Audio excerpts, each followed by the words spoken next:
Monday of the year. We are poised, according to futures, to see a more muted start to trade today. But this, of course, comes after a strong run last week for the Stock 600, which ended about 1.6% higher. Another strong week for Wall Street as well. We saw on Friday all three of those major indices perform very well, hitting fresh record highs, supported by some positive rhetoric on the U.S.-China trade front.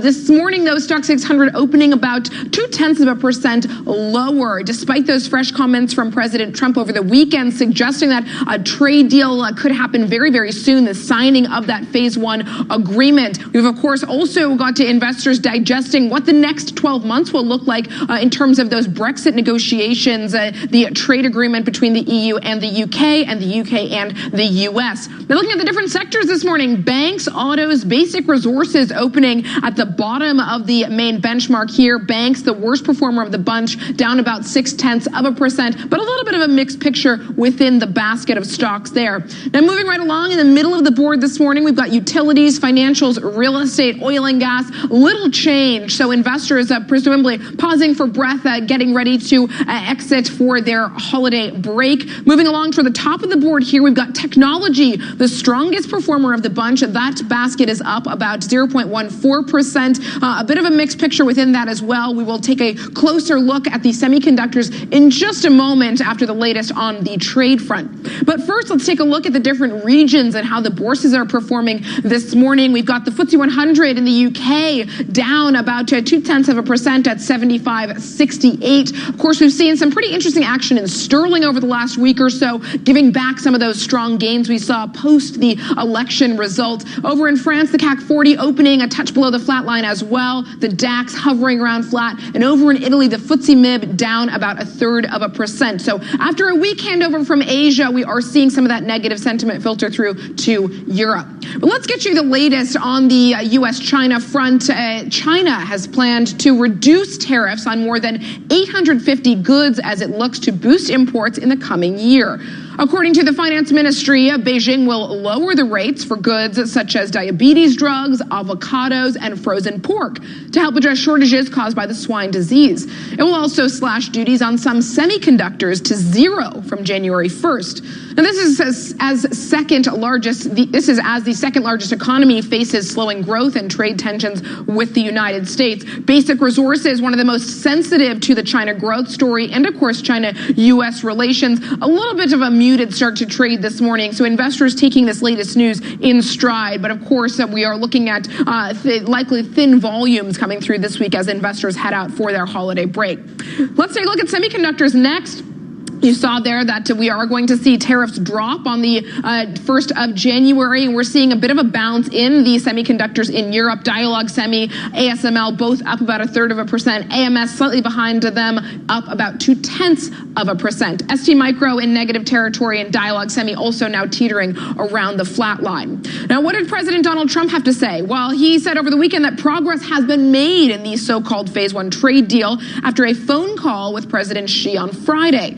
The U.S. leader tweeted that he had a, quote, good conversation with his counterpart and that a formal signing of the agreement is being arranged. Now, China's Xinhua news agency has reported that during the talk, the Chinese leader expressed deep concerns about the, quote, negative words and deeds of the U.S. on the country's political affairs. So not all rosy on the trade front, but positive rhetoric overall, I would say.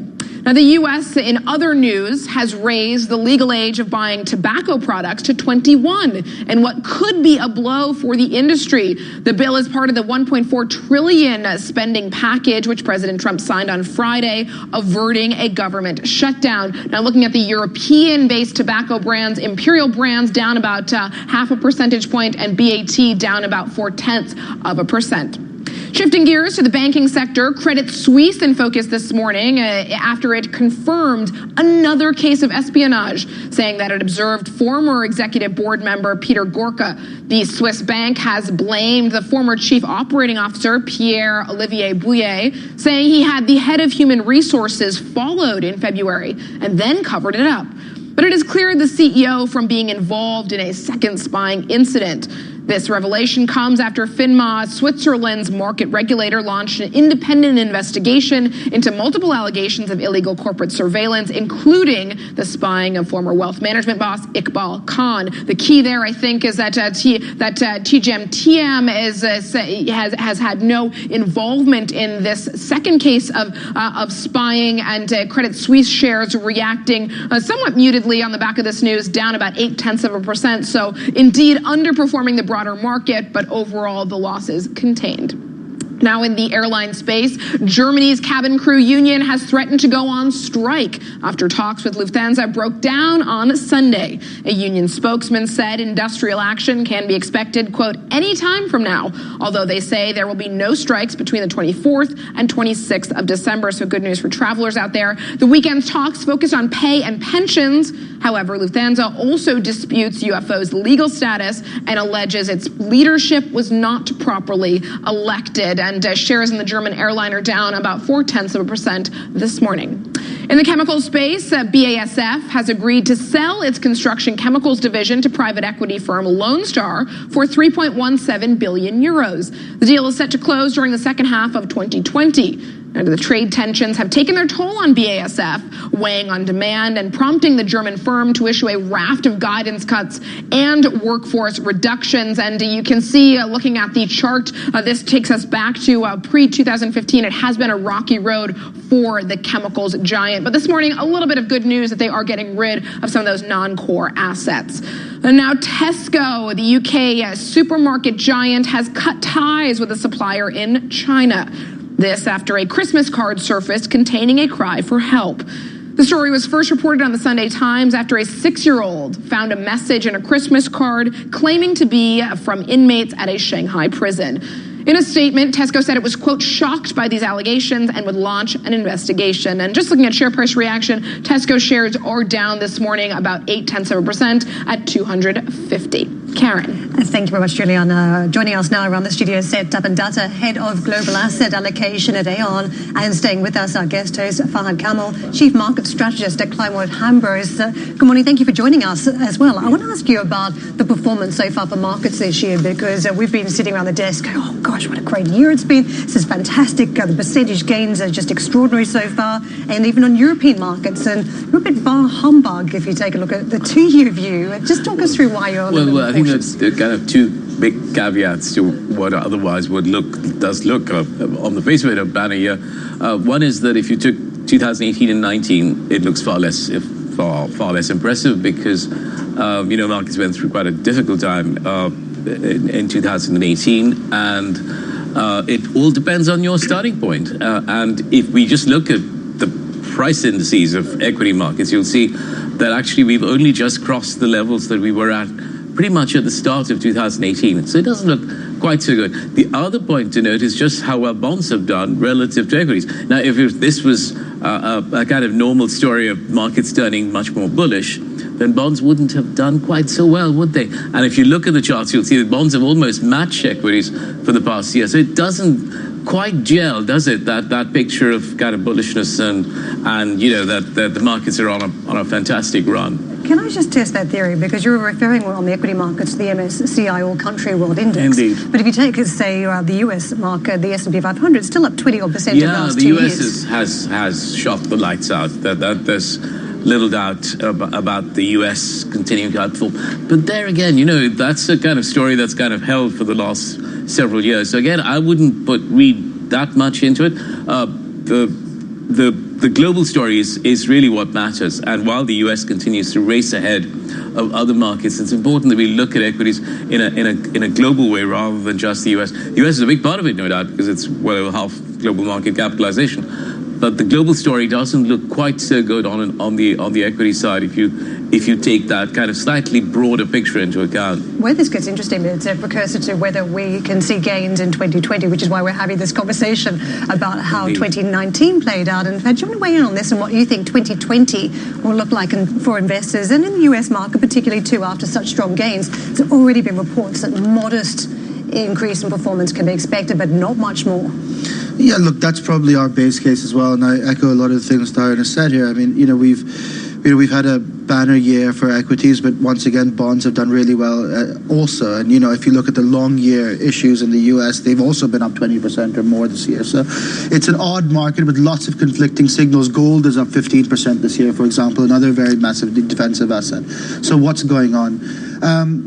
I don't know, to be honest, right? I mean, there's so many conflicting stories. It's difficult to pinpoint any particular thing. Obviously, QE has been a huge factor that continues to underpin sort of all markets, right? Number one. And number two, while there's a lot of ebullience on some degree, equities, there's also a lot of fear if you look at the safe havens. I think what is undeniable, as I said sort of earlier on, if you look at the entire the asset landscape, you eventually end up coming back to equities because everything else looks relatively more unattractive. And equities, while not looking unattractive, but they're not cheap either, right? So where do you go? But you end up coming back to that. And then secondly, but our outlook for 2020 is, as you said, our base case is that equities still continue to be probably the best game in town. But from these valuations, your upside is limited. Well, if you are looking for more attractive valuations, one part of the market that has started performing recently, but for the first 3 quarters of 2019 struggled, is the value part of the market. And we've seen in the last few months a lot of momentum behind value stocks over growth. What's your view here? We've seen these sorts of false dawns for value so many times over the last 10 years. So it's not as though as though values underperformed in a straight line for the past decade. But each time we've seen these flickers of life, and I would call it more of a flicker of life than a big rebound in value stocks. The problem is that the mix of factors in the environment is still not quite conducive to value making a sustained comeback. I think its time will come because it's clear that the valuation discrepancy is now pretty large. So value is very sensitive to any kind of positive surprises on the global macroeconomic and other fronts. So I'm not kind of ruling out a little bit more for value as we look ahead, but it would probably take quite a lot for value to now kind of try and really claw back a lot of the ground that it has lost over many, many years. I don't think we're quite there yet. What's your take, Fahad? Is the value of value traps still at this point?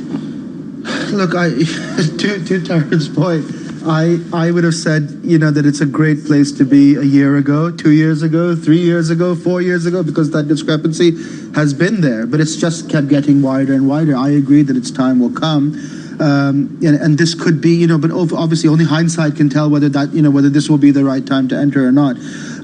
I probably also err on the side of caution regarding value simply because, we're still in a very, mundane, mediocre-ish growth environment globally. And, and I think it would take a lot more before I would be excited about that particular sort of, the cheaper part of the market. Can I ask you very quickly about bonds? I mean, you've mentioned defence as being a very strong component of the market, and we saw a very deep negative territory for German bonds over the course of 2019.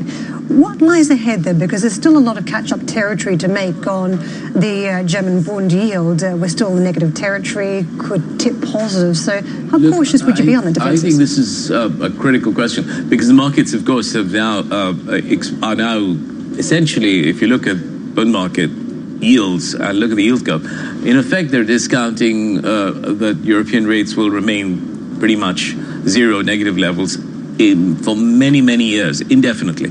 And of course, that's a big call.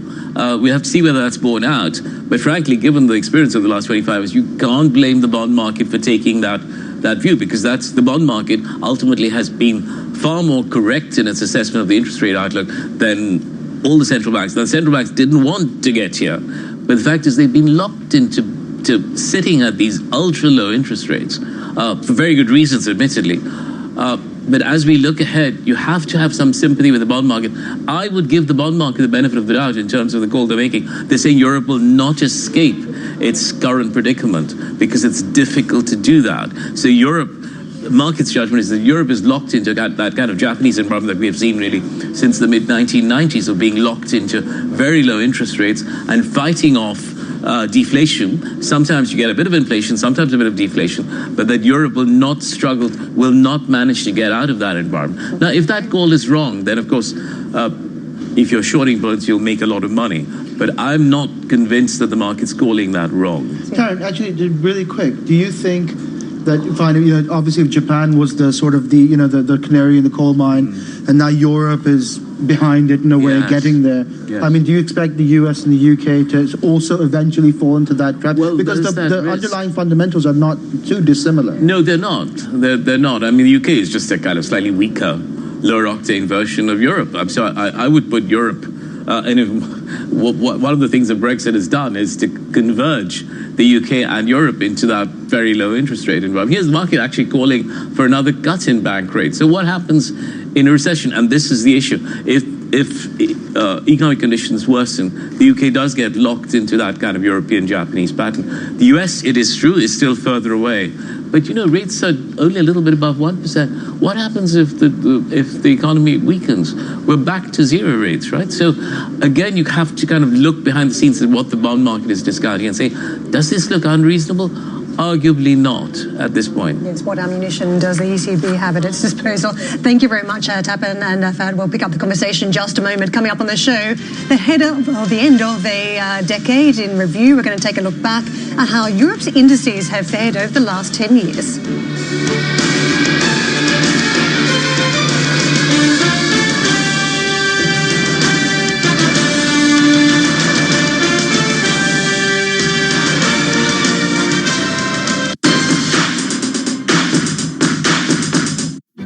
What if your email was organized by project and not by date? What if everyone looked at the same thing instead of their own inbox? Then it wouldn't be email at all. Forget your fragmented, jumbled inbox and make the change to channels in Slack. Spaces dedicated to individual projects, topics, or teams. All your communication is neatly organized and everyone is on the same page. Slack. Choose a better way to work. Get started at slack.com. When it comes to music, I've heard it all. Pink Floyd, Sean Paul, Slipknot. But in the Which Test Lab, hearing isn't enough. When we test headphones, we really listen. Not just to the music, but to the stuff that gets in the way. The traffic, the chatter, all that. Mind the gap. We simulate the loudest commute to find you the headphones that cancel out the noise. So you know we're only recommending the best. Which tests harder so you can buy smarter. Visit which.co.uk.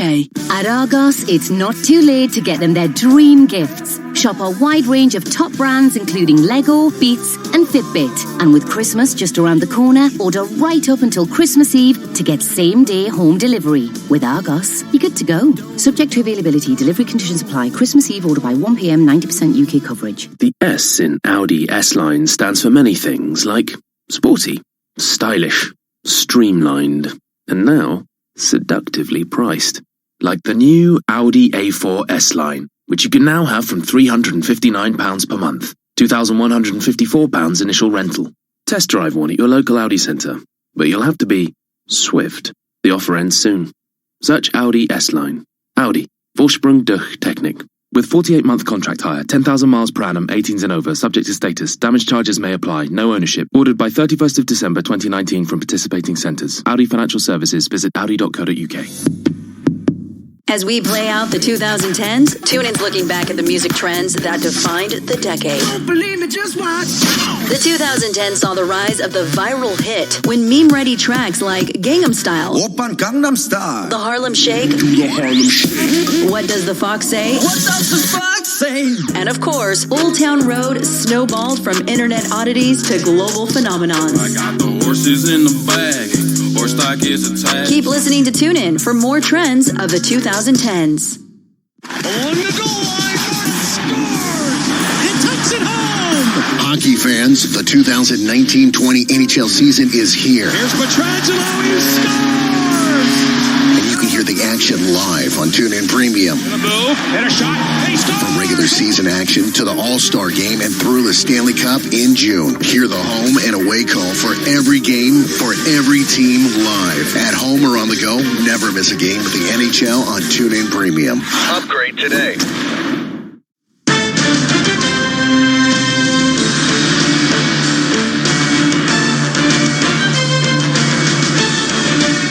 Well, as promised, promised before the break, let's go through the last decade in terms of market performance in Europe. At the start of the show, we saw Wall Street has had an incredibly strong run over the last 10 years, with the S&P 500 up in nearly 200%. Not quite as strong a picture here in Europe. The FTSE 100 has gained about 40% over the last decade. And to put that into context of what we've seen in sterling, which is obviously highly correlated in an inverse way to the FTSE 100, sterling has gone from about 160 down to about 130 over this period. But the FTSE 100, the main benchmark equity index here in the UK, that has rallied about 40%. Over in France, let's take a look at the CAC 40, what the 10 years has meant for this index. Currently sitting around 60.21. This index has gained more than 50% over the last decade. So a little bit stronger performance than we've seen in the FTSE 100, but nowhere near the kinds of returns we've seen stateside.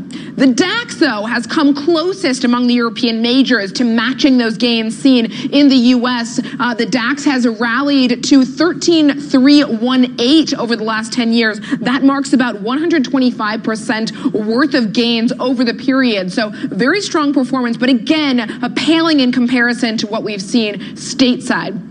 Let's take a look at Italy, where the performance has been much more mixed, much more volatile, and of course has been marked by a number of different political controversies over the years. Quite a roller coaster in the just around 2010 to 2012. Of course, the height of the European debt crisis, we saw the FTSE MIB drop substantially. It's gone on a bit of a ride since then, but overall, over the last 10 years, guess how much this index has rallied? Just 3%. So 3% higher for the Italian index compared to about 125% for the DAX. So an incredible disparity between those two regions in Europe, and then putting Europe in comparison to the US, the Europe has lagged. So on that basis, let's head back to the desk where Karen is joined on set by our two guests. Karen. Thank you. That was fun. Not every day we get to do a decade review. Usually it's just monthly look back or a yearly look back. But a real treat. This is a long-term scene setting for our conversations exactly. today. Meantime, there are growing concerns of a Japanification of the Eurozone economy in 2020 amid persistent weak growth and negative rates from the ECB. However, speaking to us earlier this month, Pictet chief strategist Luca Paolini said he believes that is unlikely to happen. When you look at Japan, the late 80s, Japan was accounting for more than 40% of global market cap. There was a massive bubble. After a bubble, you have deflation. You had 10 years of falling nominal wages, 10 years. In Germany, they're rising at 3 or 4%. Yeah. You have an expensive currency, now the euro is cheap. I think the demographic story, yes, is very similar. Growth is low, but growth is low pretty much everywhere. But I think to draw a parallel between the euro area and Japan, I think it's a little bit extreme. Rates, I look at the trillions of euros of negative yields. I look at investment grade, blue chip, great companies trading with negative bond yields. Sure. Negative bond yields for amazing companies. I'm not denying that Nestle's of this world, but there are a lot of similarities. But that's a global thing. The fact that you have weak growth, negative rates, that's true pretty much everywhere. What I'm saying is that Japan had a massive bubble, and the result was a long period of deflation. And I think in Europe, the situation is very different. You have potentially stagnation, but I don't see the risk of secular deflation in Europe, to be honest. What's the role of the banks in this context? Because there's been much criticism about the lack of clean-up, the lack of consolidation. And one argument is you need a very strong banking system to have stronger growth in economies. Whereas I think many people think if you look at the starting point, we don't have strong banks here in Europe. And that's one of the issues. We have obviously defined what we mean by strong. In Japan, the banks were losing money for quite a long time. There was no bank lending. In Europe, bank lending is 3% year over year. So I think the banks are well capitalized. There is an issue of extreme fragmentation that I think will be addressed. But I think the problems that we have now in Europe, the euro area, are much, much smaller than they were in Japan in the mid-90s. Obviously, we know that the growth is very weak. We know the interest rates are low. But again, this is a global phenomenon. It doesn't just apply to Europe. those comments a couple of weeks ago, but it feels as though we've been debating Japanification right throughout 2019. Let's get into the conversation again with Tapan Datta, Head of Global Asset Allocation at Aon, and Fahad Kamal, who is a Chief Market Strategist at Kleinwood Hambros. So Japanification is something you've been writing about, and there was a very good paragraph in your research where you're talking about this interest rate slope that is hard to stop slipping from. And I can sort of get the comment when you're on a ski slope and you've got the skis on, you keep sliding and you're sort of trying to snowplow your way out of falling down the slope. Is that where we're at in Europe? I mean, what happened with the US at the end of 2018 is a classic example of that, because here was the Fed, valiantly trying to normalize interest rates. Earlier attempts had failed, and rates do get significantly above zero at the end of 2018, and the Fed says it's steadfast in trying to get rates up to what it thinks are kind of its new neutral levels, maybe 2.5% or thereabouts. But all hell breaks loose around rates going just above 2%. And of course, now rates have come down 75 basis points, and the market's still expecting another rate cut. And this is without any hint of a recession, which just tells you how difficult it has been to normalize. So this is a very slippery slope, and there's a huge amount of one-sided interest rate inertia. So you cut, but the moment you try and raise, you kind of run into obstacles. And I think that's the essence of the fear around Japanification. Now, of course, we can think about some countervailing trends which might work, perhaps, in trying to stem this, but they've really got to have a lot of traction and a lot of force behind them to resist this slippery slope business. Do you want to come into the conversation on this point and what investors should expect for next year? I mean, from the Fed, there's an expectation of not much, and perhaps even a rate cut at this point, and the ECB will maybe more of a switch over towards fiscal stimulus with a lot of work already done. So what's your perception around the Japanification story and what we should expect on the rate side? Look, so given the fact that we're doing, the once in decade look back, I'll give you the next decade forward, right. Maybe the next few decades. So you have to give me time to make the point. It's kind of a long one. Which is essentially that if you look at the world from 1900 to 2007, okay, there's two very clear, parts of it. From 1900 to 1950, you had UK equities, but the same is true for the US. You had UK equities that produced a real return of about 4%, 4 or 5%. Bonds produced about 2% and cash produced about 1%. Okay, that was the 1900 to 1950. From 1950 to 2007, suddenly everything doubled. Okay, your equity returns almost went up to about sort of 9% or so. Bond returns came up to about 4% or so, and cash gave you about 2-3%. Right now, we are all anchored in that second half of the century.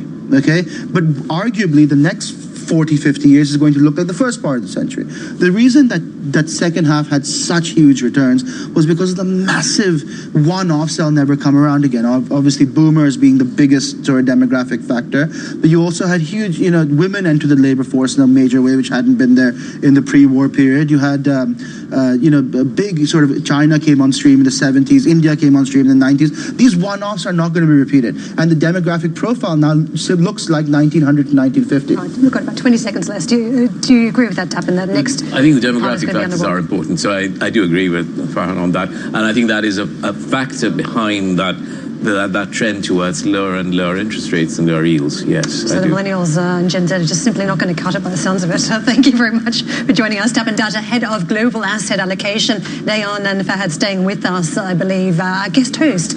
Plenty coming up on the show. We look at how the shipping industry made fare in 2020 and how a legal change may impact the sector forever.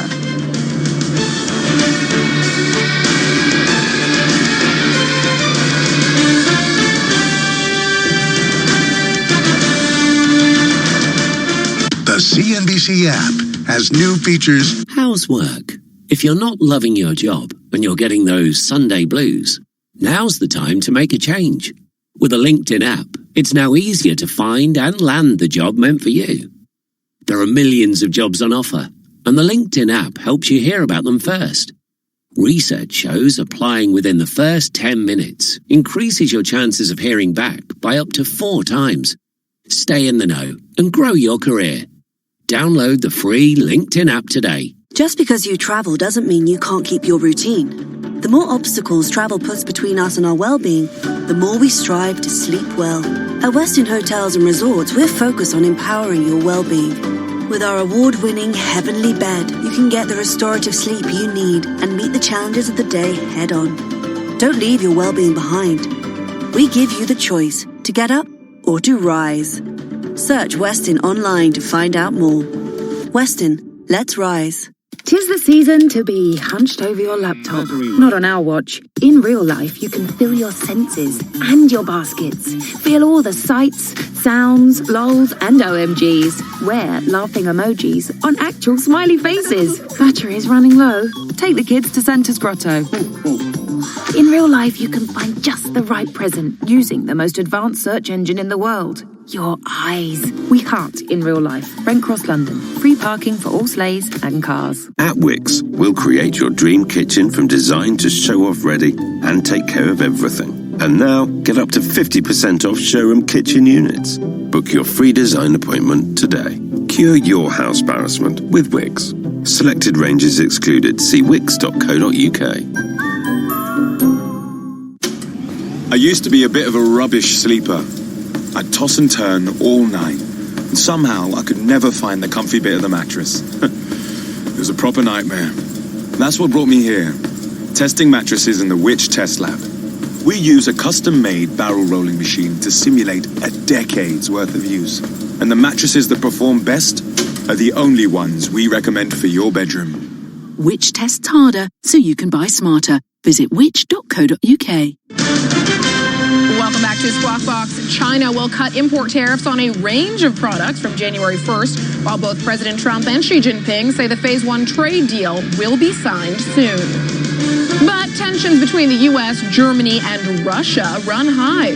Berlin and Moscow criticize sanctions against the Nord Stream 2 gas pipeline, accusing Washington of interfering in internal affairs. Credit Suisse faces a fresh spying scandal. The Swiss bank confirms it had former executive board member Peter Gorka followed after the domestic market regulator opens a probe into corporate surveillance at the lender. And Indian Prime Minister Narendra Modi defends a new citizenship law following days of mass demonstrations and deadly clashes with the police over the legislation.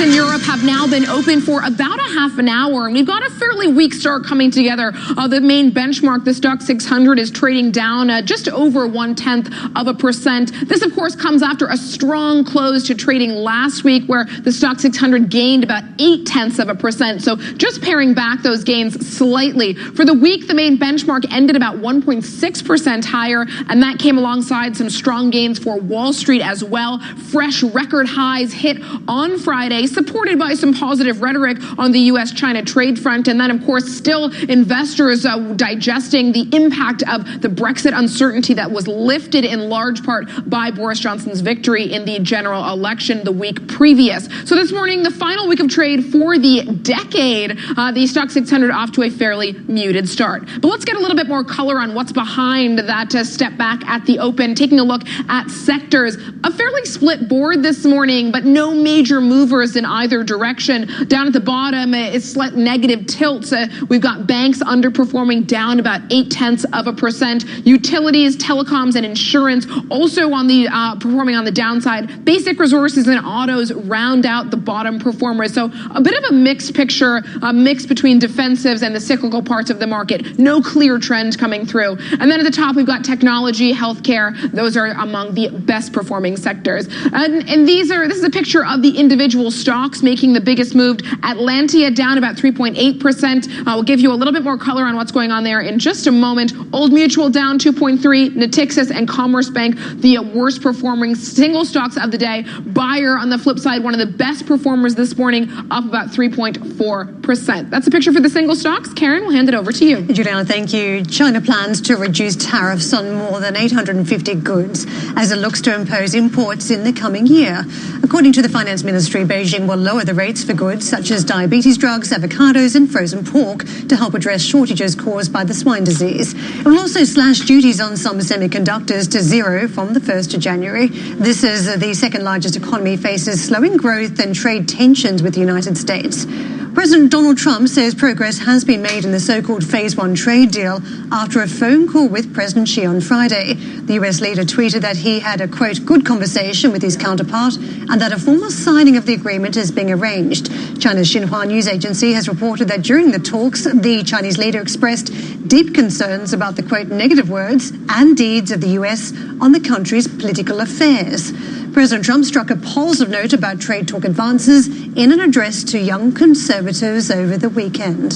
We also took the toughest ever action against China. And as a result, we just achieved a breakthrough on the trade deal, and we'll be signing it very shortly. They're already buying billions and billions of dollars of products, agricultural products. On January 1st, the International Maritime Organization will impose a historic rule change requiring strict new emission standards on the shipping industry. The world's major oil companies and container ship operators have spent billions of dollars readying their fleets for the changes. Now, Alan Gelder, Vice President of Refining and Chemicals at Wood Mackenzie, joins us around the desk. So a monumental change for the shipping industry, I think it's fair to say. But there's a lot of different ways that companies can comply with these new regulations. So just talk us through first how companies are adapting. What's the chosen method of meeting these new standards? There's primarily two. So what we've seen are the shippers are either choosing to buy compliant fuel oil, of which very low sulfur fuel oil, it's a new fuel grade, something the refiners haven't produced to date. That's the preferred method now. The other one is to invest, where you actually clean up the exhaust gas from the ship, so it enables you to continue to buy your pre-existing, now much cheaper fuel. The refining industry can also adapt, but that's very much taken a back seat. So it's been very much activity largely done by the shipping sector. And how much do you expect fuel prices to be affected by these changes? And I guess the more critical question when looking at it from a corporate perspective is what this is going to mean for profitability in the shipping industry, which has historically faced a roller coaster when it comes to profitability. It's another roller coaster ride, primarily because what this means, cleaner fuels are more expensive. So it's the ability that they have to pass those on. So we're expecting freight rates to rise, and it's the degree to which those that have invested in scrubbers can capture that investment. So what we're really expecting is overall fuel costs to rise, and it's whether they can pass that. It's whether they can pass that on. The sector that should benefit is actually the refiners, because there should be a greater demand for cleaner fuels. That should be good for their profitability. That's not what's happened over recent weeks, but that's what we expect. We think we're in a transitory period as we go through effectively the beginning of this regulation. So if we explore a little bit further, winners and losers, you point out in your research that many of the crudes, those heavy polluting crudes, come from the Middle East, but they're more easily refined low sulfur fuels from countries like Brazil. So just talk us through the split between those winners and losers.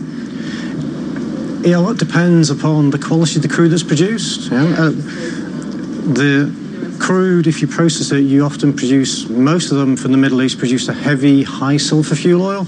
That's something very few ships will be allowed to burn now, in which case it needs to find another outlet, so its value will go down. So the differential that crude earns relative to, say, Brent will widen. So for major producers like Saudi Aramco, they'll see their income stream fall, even if there's no change in Brent price, because the value of Saudi crudes will fall. Brazilian crudes are very sweet, in which case they can be processed to make this very low sulfur fuel oil that's now at a premium to Brent. That becomes quite attractive. Where you get into companies or countries, you have to not only think of upstream production, but also the refining industry. Because if they've got a lot of refining, that is the right configuration, the right place, that could compensate for some of those changes. Subtle messaging, but very strong, I think, ramifications for some shareholders that may have bought into the IPO of Saudi Aramco and possibly looking at the next tranche if it comes to market as well. Yeah. And I want to ask you a little bit about cheating too, because we talk often about cheating around oil compliance, and cheating around these emissions could be possible too. We've seen it even when it comes to Dieselgate in the car industry, but cheating for the shippers. There's a potential for that. We tend to use a more diplomatic phrase, non-compliance, right, but that's effectively what it is. We're not expecting full global compliance this year, so we've got a number that's high 80s in terms of compliance. There's a whole host of issues, but for companies, ships need to be checked. If it's checked at port, actually there's only ports in Europe, the US, North Asia that have the capability to do that. Most of the other ports of the world don't have that. A number of countries don't have legislation actually in place to prosecute.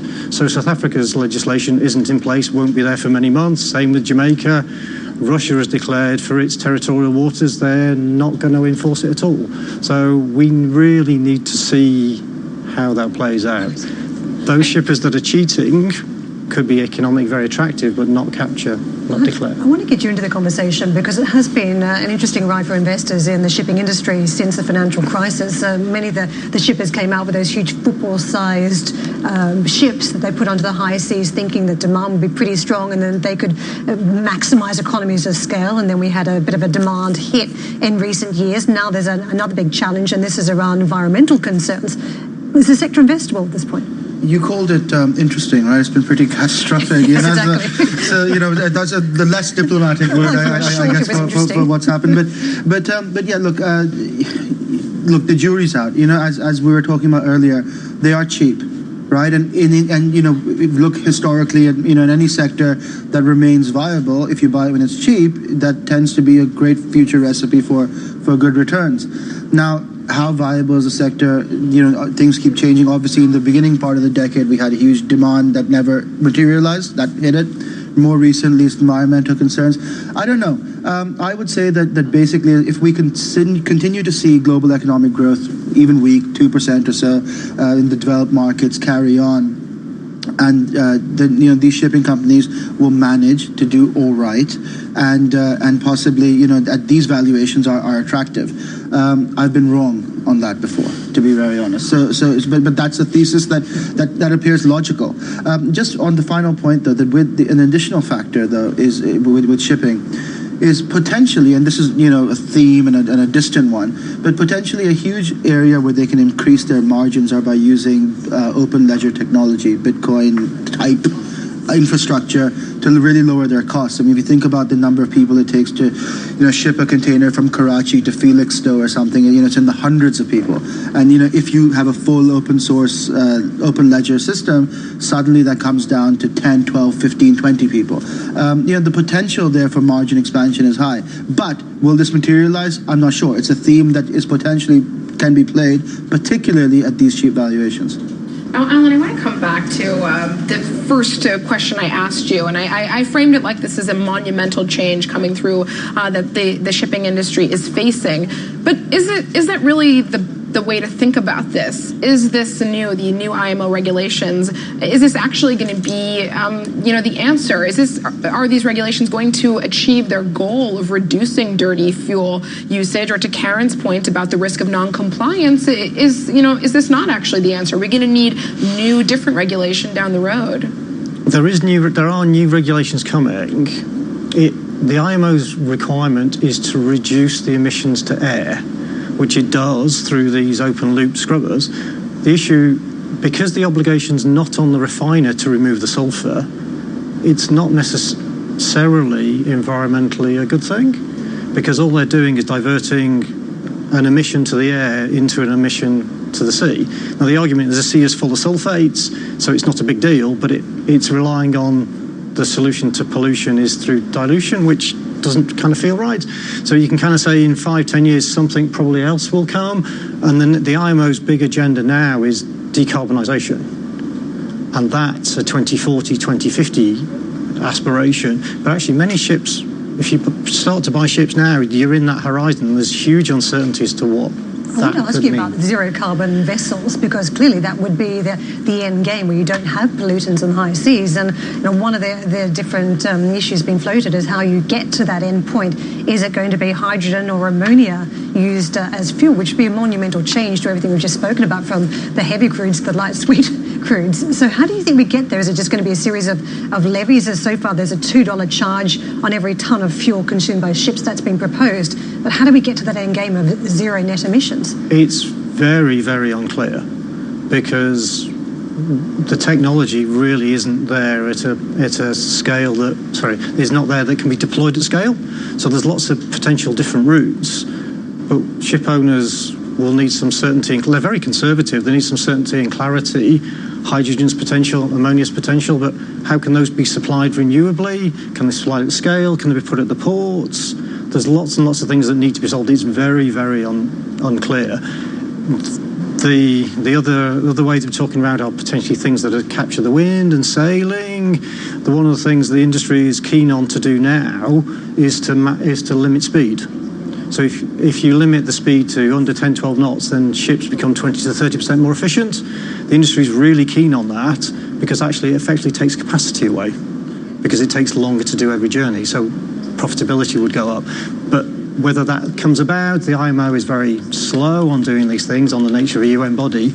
So you can see the shipping industry is going to be challenged by this aspiration for lower emissions for decades to come. Lots of ramifications, and we're used to near instant delivery these days if the goods are not even in the country. Means more stockpiling potentially. Alan Geller, thank you very much for joining us, Vice President of Refining and Chemicals at Wood Mackenzie. All right. Well, if you want more conversation around the IMO regulations and you want to find out why one analyst says they are, quote, a complete mess, head to our website. That's CNBC.com. German Finance Minister Olaf Scholz has accused the US of, quote, serious interference in its domestic affairs. This after President Trump imposed sanctions on companies constructing the Nord Stream 2 pipeline. The €9.5 billion pipeline has raised concerns in the US and Europe, as it would supply gas directly from Russia to Germany via the Baltic Sea, bypassing Ukraine. Russia insists it will press ahead with the pipeline. However, Nord Stream's main contractor, Allseas, says it has suspended work following the sanctions. Unrest in Hong Kong is set to continue over Christmas. It comes after another weekend of violent protests, which ended in chaotic clashes between demonstrators and police officers. Demonstrations are planned throughout this week, including protests in 5 popular malls tomorrow. Indian Prime Minister Narendra Modi is insisting that the controversial Citizenship Amendment Act will, quote, benefit the marginalized. The bill has triggered almost 2 weeks of protests by those who believe it discriminates against Islam. Coming up, central banks in 2020. Will the Fed cut further? Will the ECB continue its negative rate trend? An expert weighs in.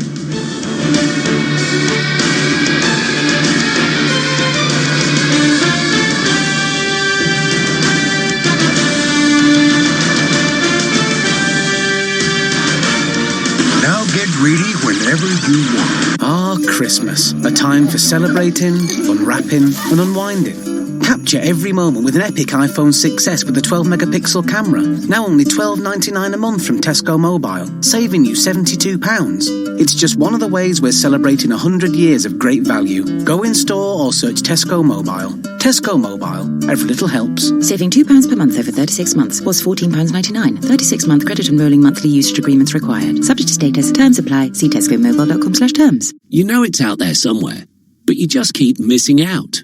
I'm talking about your dream job. Now it's easier to find and land your next role with the LinkedIn app. Build connections, keep in touch, and be the first to hear about new jobs. LinkedIn has more openings than applicants. And sometimes all it takes is one LinkedIn connection to land the job that's right for you. Don't miss out. Get your next big break and find the job meant for you.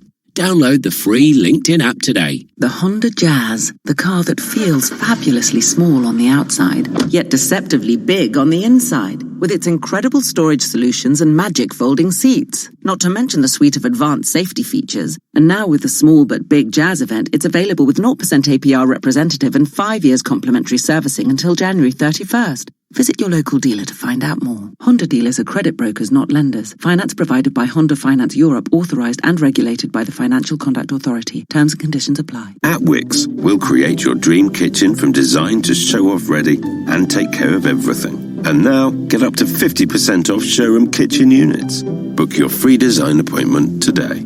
Cure your house embarrassment with Wix. Selected ranges excluded. See wix.co.uk. You might already know that TuneIn allows you to listen to all the pro sports leagues wherever you go. But did you know TuneIn is also home to the wide world of college sports? Open three, DeAndre Hunter got it! Handoff Carruthers, big hole right side. He leaps and he surges in, touchdown! From live college football, basketball, and baseball games to podcasts and coaches shows fueling your love for the game in your school. And the best part is, it's all free. Search college sports to find your team or league. The puck drops. 12 players face off to win. The suspense is pure torture, but you wouldn't miss this for the world. TuneIn brings you every minute of the NHL season. Listen live to hockey when it matters most on TuneIn. Looks, catches on, goes in the end zone, touchdown underneath the crossbar! NFL fans, hear every live game on TuneIn Premium. Tonight, TuneIn has your Monday night NFL football with the Green Bay Packers at the Minnesota Vikings. Kickoff at 8:15 p.m. Eastern. Those up, dart toward the end zone, caught ball, touchdown with a touchdown to the left corner. Bucks take the lead. At home or on the go, hear the home and away call of every NFL game this season on TuneIn Premium. Upgrade today.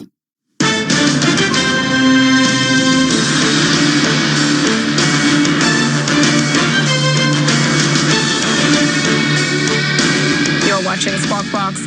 Italy's main toll road operator, Autostrada per l'Italia, has hit out at the Italian government's decision to provisionally approve new rules that could revoke its motorway concessions. The new law would make it easier for the government to cancel highway operator contracts and thereby cancel concessions. Tensions between Rome and Autostrada's parent company, Atlantia, have run deep since last year's Genoa bridge collapse. Investors in Lazio are scoring in early trade. Shares in the football club are trading sharply higher after it beat rival Juventus 3-1 in the Italian Super Cup. The victory in the annual meeting between the Coppa Italia winners and the Series A champions in the second win for Rome's Lazio over the Turin team after Juventus suffered its first defeat under new coach Maurizio Sarri on December 7th.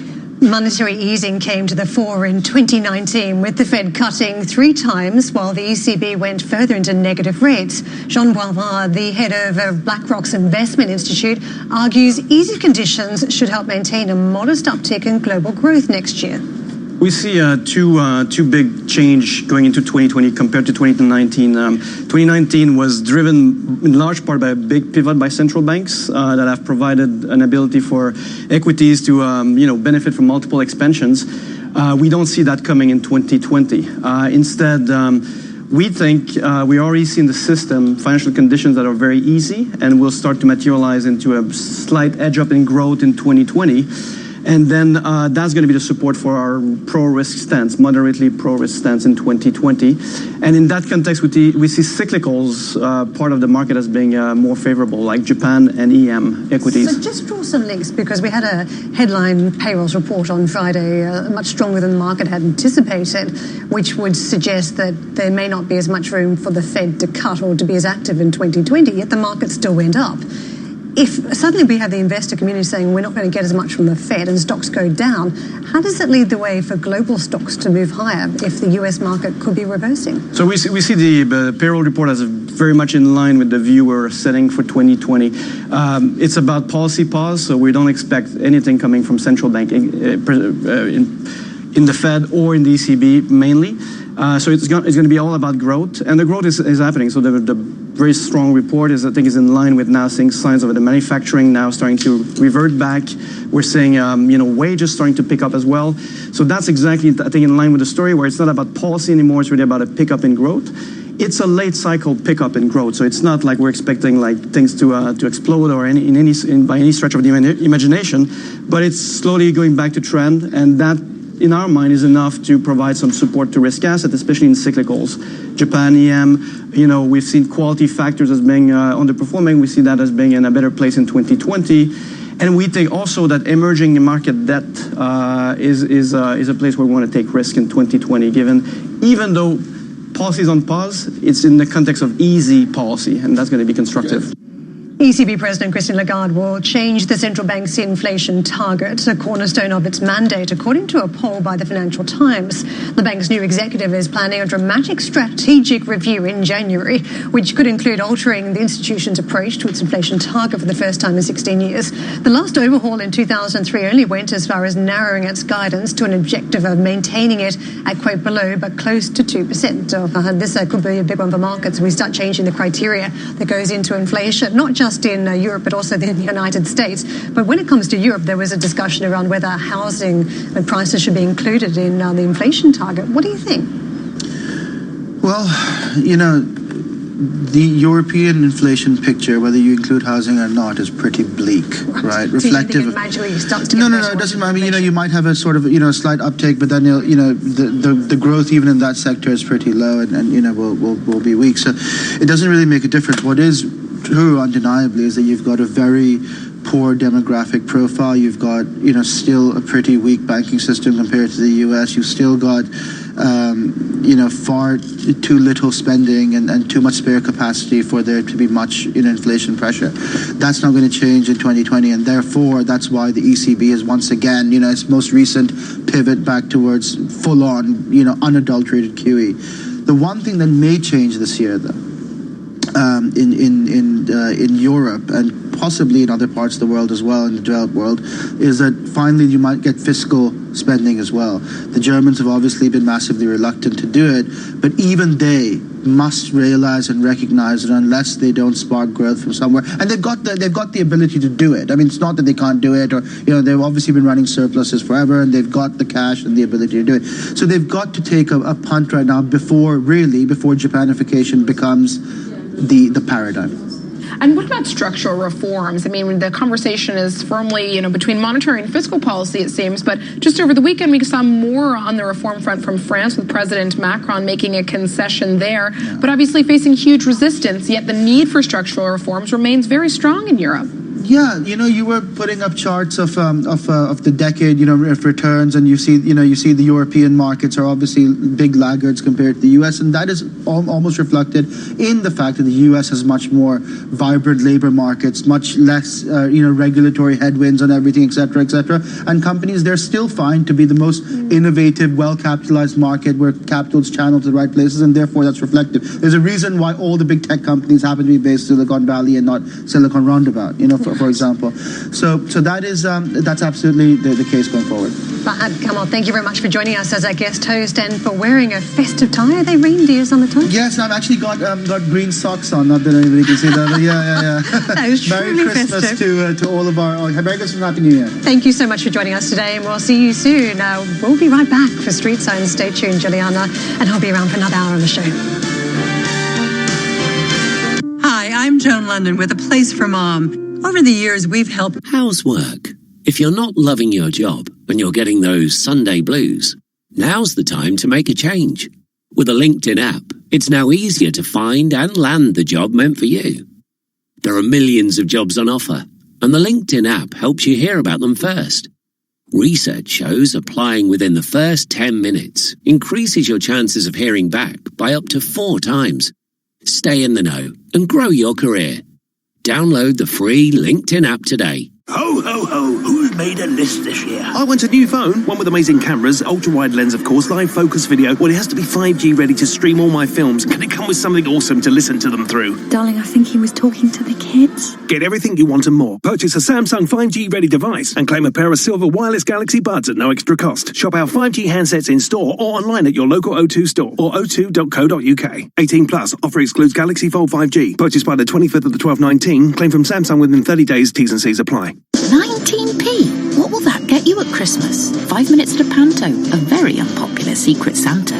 This week at Tesco, you can get sprouts, carrots or parsnips from just 19p. Our festive 3. That should get you on the nice list. Tesco, delivering Christmas for 100 years. Selected stores excludes Express, ends 26th of December. At Asda, we're serving up a real feast this Christmas with our whole salmon at just £4.97 per kilo. And with our extra special beef joint and our extra special corn-fed whole turkey, both just £5.97 per kilo. All you have to do now is choose. Asda, let's make Christmas extra special. Selected stores subject to availability. Beef and salmon price valid until 26th of December. Cutting for the net, scores! On the goal line, Marchand scores! Hockey fans, the 2019-20 NHL season is here. And tucks it home! And with this team, it's really fun to be a part of a team like that. And you can hear the action live on TuneIn Premium. From regular season action to the All-Star Game and through the Stanley Cup in June. Hear the home and away call for every game, for every team live. At home or on the go, never miss a game with the NHL on TuneIn Premium. Upgrade today.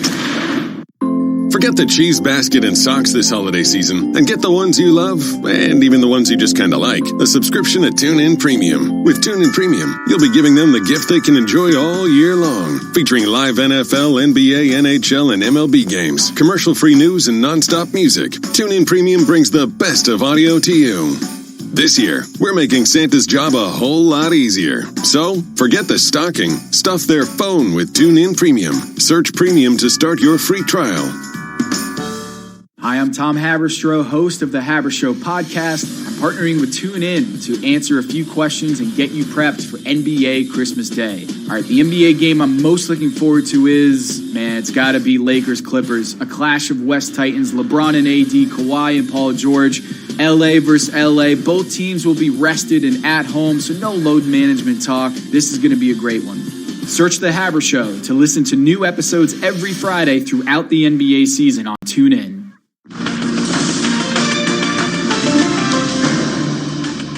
Welcome to Street Signs. I'm Karen Cho. And I'm Juliana Tattlebaum. These are your headlines. A lackluster start to the holiday week for stocks in Asia and Europe, but Wall Street looks set to end the decade with a bang, with the S&P 500 up almost 190% since 2009. China will cut import tariffs on a range of products from January 1st, while both President Trump and Xi Jinping say the Phase 1 trade deal will be signed soon.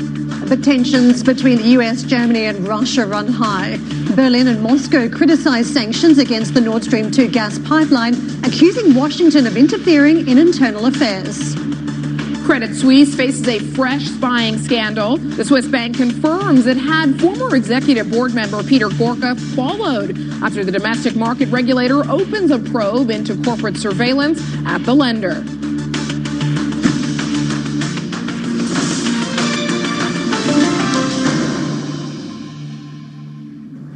China plans to reduce tariffs on more than 850 goods as it looks to boost imports in the coming year. According to the Finance Ministry, Beijing will lower the rates for goods such as diabetes drugs, avocados and frozen pork to help address shortages caused by the swine disease. It will also slash duties on some semiconductors to zero from the 1st of January. This as the second largest economy faces slowing growth and trade tensions with the US. President Donald Trump says progress has been made in the so-called Phase 1 trade deal after a phone call with President Xi on Friday. The US leader tweeted that he had a, quote, good conversation with his counterpart and that a formal signing of the agreement is being arranged. China's Xinhua news agency has reported that during the talk, the Chinese leader expressed deep concerns about the, quote, negative words and deeds of the US on the country's political affairs. President Trump struck a positive note about trade talk advances in an address to young conservatives over the weekend. We also took the toughest ever action against China.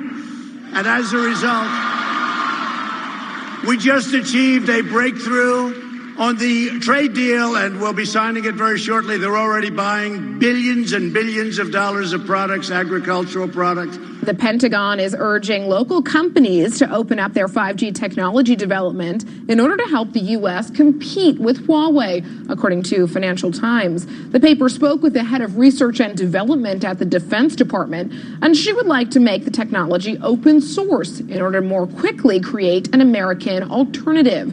Washington had received well over 100 license requests to sell to the Chinese tech giant this year, even after Huawei had been blacklisted over national security concerns. Italy's Industry Minister Stefano Patronelli would like his country to be the latest US ally to defy the Huawei blacklist.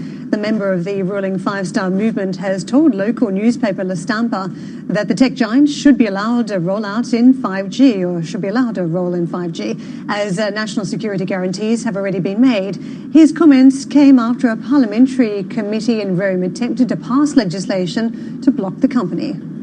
Well, let's take a look at the last 10 years. As Karen mentioned in the opening headlines here, we are poised to see the U.S. stocks close out the decade with a bang. The S&P 500 in particular, this main benchmark is nearly 200% higher than where it was just 10 years ago. So nearly tripling when we look at the actual points, currently trading around 32.21. Now, this is, of course, on the back of what has been the longest expansion on record, albeit the actual growth rate we've seen fairly muted. Inflation muted, unemployment very, very low. And don't forget, it has been an incredible period for share buybacks and dividends returned to shareholders. For S&P 500 companies, they have returned nearly $13 trillion worth of dividends and buybacks to shareholders over this period. So incredible run for this index. Let's take a look at the Dow, which has also had a very strong run. Of course, over the last 10 years, the Dow up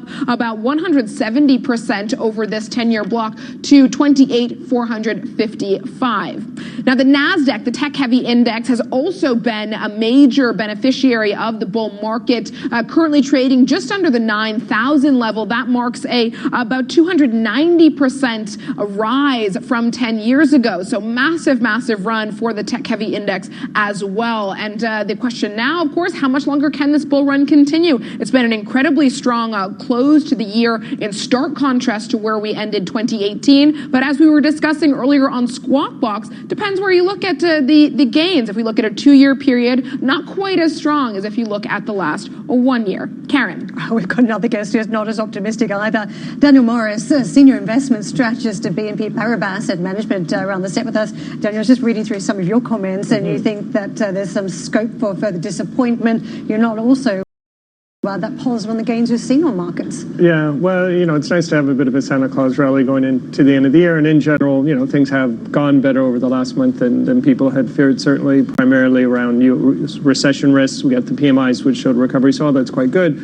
But if we think of the risks that we've been worried about over the last year, particularly around Brexit, particularly around U.S.-China trade, I don't know that those risks, after all of this, have really diminished all that much. There's still, honestly, about as much uncertainty about the future relationship between the UK and the EU. We don't really know what it's going to be like yet. We won't for at least a year. And secondarily, around the U.S.-China deal, there's a lot of scope for disappointment, and we've seen how Trump can react if he's disappointed, and I think we could easily see tariffs go back up, or at least threats of tariffs going back up on China if he doesn't think the Chinese are fulfilling on the promises they've made. I take your point on the negatives. But if you look at the market reaction, they're just not responding to any of those negatives. And I think it has been a stunning year. And if you look at the Dow, after very strong returns anyway, by the point we got to December, market just kept on going. Come next year, if we do have all the disappointing elements that you mentioned, the Fed just stimulates, doesn't it? The Fed just cuts rates again, and then the stock market goes up. Well, I think the first concern is, how much further can they cut at this point? I think on average, when you've had, proper Fed easing cycles, and that assumes you actually were moving towards a recession, they've cut on average around 600 basis points. And I don't think they can do that from where they are unless they go deeply negative. So it's true, we do anticipate there'll be a cut, likely after the election. But I think what's going to be crucial about them doing that, if and when they do, is what the justification is. If they say it is because we're worried about slowing growth, then that really should be risk off. If on the other end they say, no, actually growth is fine, which it is, but we don't have inflation where we want it to be, so it's a way to boost inflation that actually should be positive for risk assets. So I think it's as much the explanation for the cut as actually them doing that, which the market honestly has already priced in. And you mentioned there also the relationship between the U.S. and Europe. And earlier this morning, we were discussing the latest when it comes to Nord Stream 2 and the escalation in tensions between, President Trump and the administration and Germany on that front. I mean, do you see the relations deteriorating in 2020 between Europe and the U.S.? Well, hopefully we'll be optimistic and hope that they'll improve. But I mean, there's certainly scope for deterioration. And I think, honestly, Trump, I think in his gut perhaps perceives this. The U.S. does have a lot of leverage vis-a-vis its trading partners. U.S. growth is primarily driven by domestic factors. Nonetheless, it's a big importer from China, from Europe, so that gives it outsized leverage. And I think we've seen, after what's happened over the last couple of weeks with the deal with Mexico, with the deal with Japan, don't forget, and with China, Trump's conclusion might be that tariffs are a really great tool to achieve my economic or my political ends. And that suggests at least the possibility that he continues to do that if and when he thinks there needs to be changes on the European side. European indices, or at least the German stock market and the Italian one, kept pace with the United States. If we have a year next year where returns are more modest in the US, where does that leave Europe? Because there's been very few instances where Europe has outperformed the United States. And if anything, you need a decent US performance to keep other stock markets afloat. So what happens if we only have modest returns at best on US stocks? Well, I think the leverage for European equities next year is really going to be valuations. Because I think the difference is, you're right, they've kind of performed more or less in line with the U.S. this year.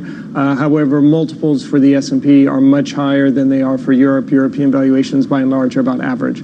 So even if you have, again, modest growth on both sides and kind of modest gains, I think the fact that you would assume you'll see some normalization of valuations in the U.S. on a relative basis could be a drag compared to what we see out of Europe.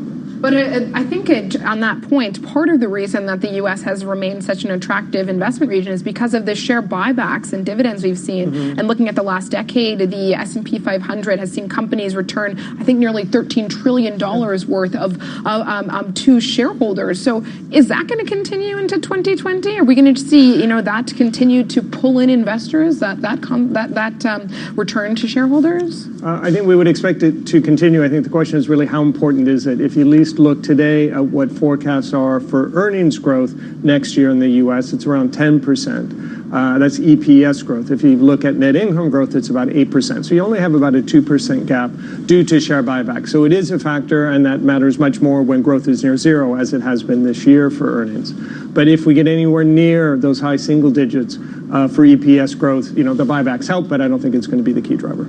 Daniel, thank you very much. We're going to just push on and take a look at one of the other big stories here in Europe today. German Finance Minister Olaf Scholz has accused the US of, quote, serious interference in its domestic affairs. This after President Trump imposed sanctions on companies constructing the Nord Stream 2 pipeline. The €9.5 billion pipeline has raised concerns in the US and Europe, as it would supply gas directly from Russia to Germany via the Baltic Sea, bypassing Ukraine. Russia insists it will press ahead with the pipeline. However, Nord Stream's main contractor, Allseas, says it has suspended work following the sanctions. And we have now had a response from the Kremlin to the latest developments around Nord Stream 2. The Kremlin says, we hope that U.S. sanctions on Nord Stream 2 gas pipeline will not hinder its construction. They declined to say, though, how Nord Stream 2 would be finished. They declined to provide a timeline for the launch of this project. And they said it's too early to speak about retaliatory steps against the U.S., but such actions will not remain unanswered. So most certainly leaving the door open for retaliatory measures against the U.S. And one feature of the U.S.'s decision here to move forward with sanctions that sticks out to me is that U.S. lawmakers in both houses overwhelmingly supported these sanctions, the approval of these sanctions, and to have bipartisan support for any issue in the U.S. is a very difficult task to come by. So clearly, a fairly unified view from the U.S. with regards to how to proceed here. So the clock is now ticking 60 days for the U.S. to identify individuals and companies that are working to supply services to the construction of the Nord Stream 2 project. And then once those people and companies are identified, there's about 30 days to unwind some of those activities. So the heat is on from the U.S. side. The question I want to raise, there's clearly a debate between whether this is a sovereign issue for Germany because it needs to shore up its energy supply system, or whether this is an issue for NATO partners and the alliance because it does further strengthen the relationship between Germany and Russia. I wanted to ask you, as an American, whether you think that the US has lost some of its standing on the world stage and perhaps Donald Trump doesn't have the same firepower because of his leadership style, and whether that question is a fair one. Is it just split between whether you're a Republican or a Democrat at this point? Well, I guess a couple points. One, I agree that on this and on other issues, when it comes to foreign policy, you have seen more bipartisanship. And I think it does suggest, if we think about how things might look post the U.S. election, in some sense, it may not change all that much. A lot of the geopolitical objectives, foreign policy objectives, that they are shared.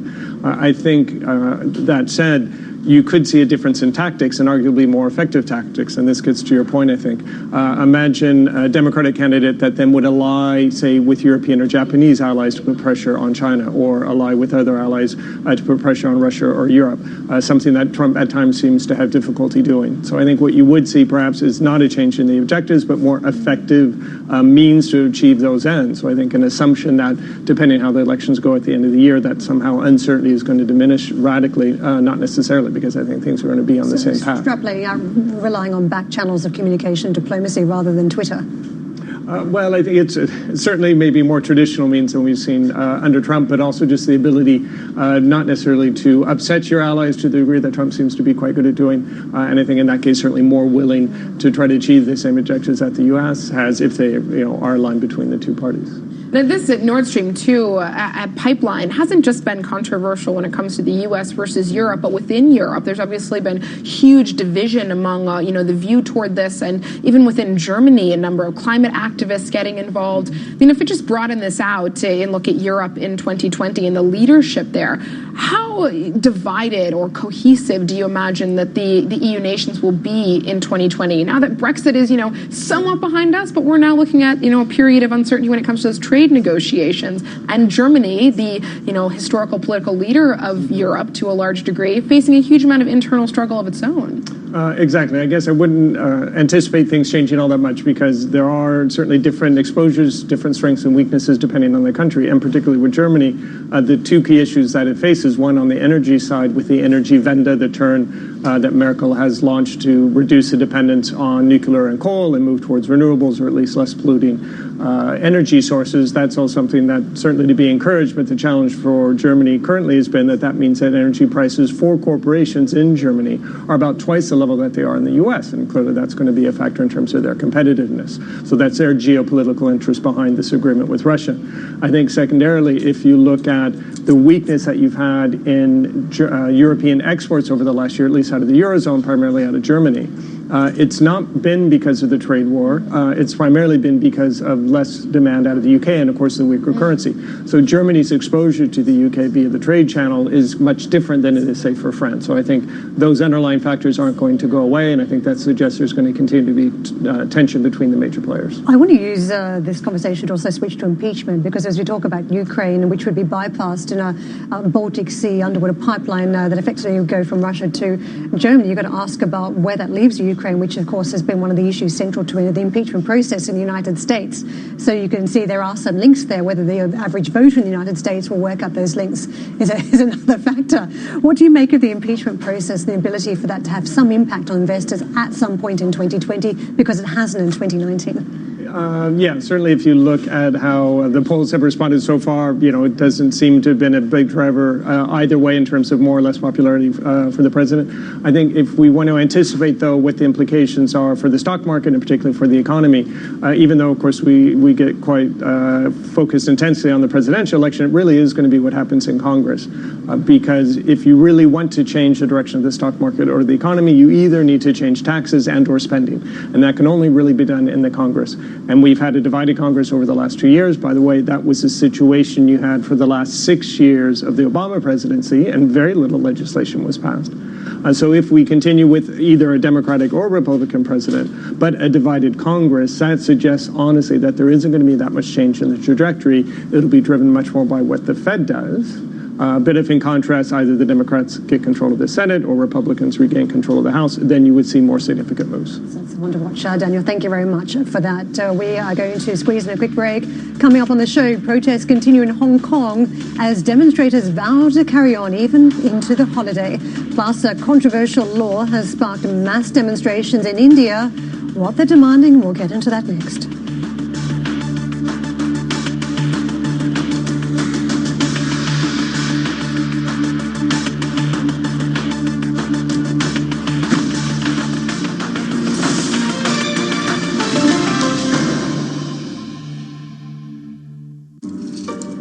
The moth, without hope, struggles in the spider's web. You know it's out there somewhere, but you just keep missing out.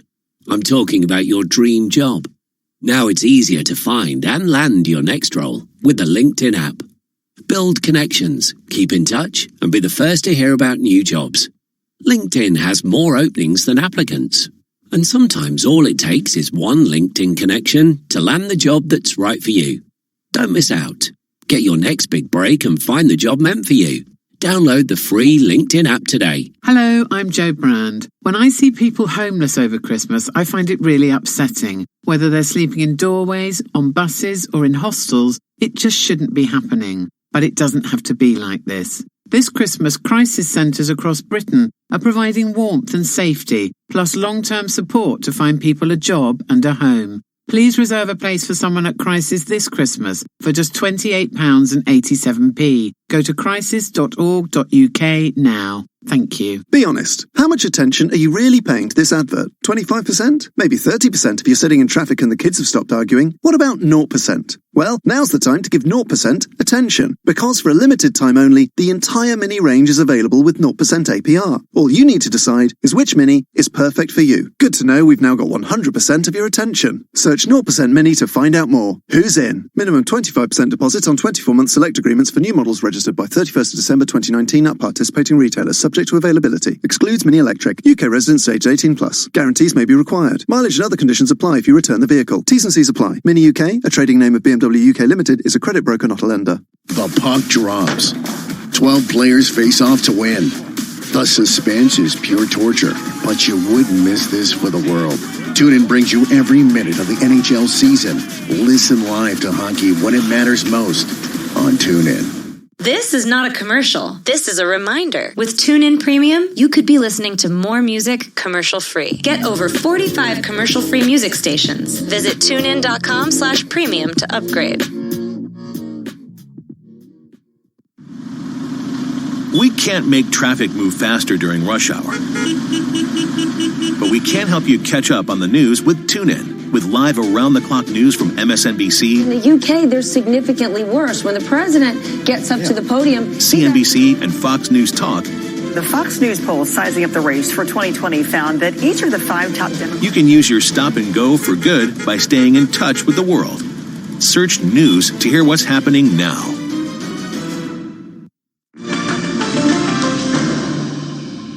Welcome back to Street Signs. Well, markets in Europe have now been trading for just over an hour, the final Monday of the year, of the decade for trading. We're off to a fairly muted start in Europe after a relatively weak handover from Asia. Chinese markets in particular underperforming, despite some positive rhetoric on the U.S.-China trade front. We are looking at some mild losses, though, for European stocks. The FTSE 100, the DAX, the CAC, all trading a touch below the flat line. Over in Italy, the FTSE MIB underperforming, down about half a percentage point at 23,880. And this, of course, comes after a strong week last week. So to put this into context, yes, we're seeing a little bit of profit taking, a little bit of a pullback. But last week, the Stock 600, the main benchmark for Europe, gained about 1.6%. A strong close on Friday with that benchmark up about 0.8%. So this morning, a little bit of a pullback, but after quite a strong rally. Let's take a look at the sectors and see what the breakdown looks like. Mixed picture, I would say, and not a clear trend when it comes to defensives versus cyclicals. It's really a mixed bag here. We've got autos, which is the worst performing sector this morning, down about 0.8%. Telecoms, basic resources, banks, and utilities round out the bottom. Then at the top, we've got healthcare, technology, construction, and retail performing well, but no massive moves in either direction. Best performer up about 1/3%, and the worst down just 0.8. So really a bit of a pause, it looks like, as we head into the final days of trade in 2019. Well, let's get into a couple of stock-specific stories this morning in focus, starting with Lufthansa. Germany's cabin crew union has threatened to go on strike after talks with Lufthansa broke down on Sunday. A union spokesman said industrial action can be expected, quote, any time from now, although they say there will be no strikes between the 24th and 26th of December. The weekend's talks focused on pay and pensions. However, Lufthansa also disputes UFO's legal status and alleges its leadership was not properly elected. Now, Lufthansa shares are trading lower this morning, have opened down about 1.2%, so underperforming the broader market.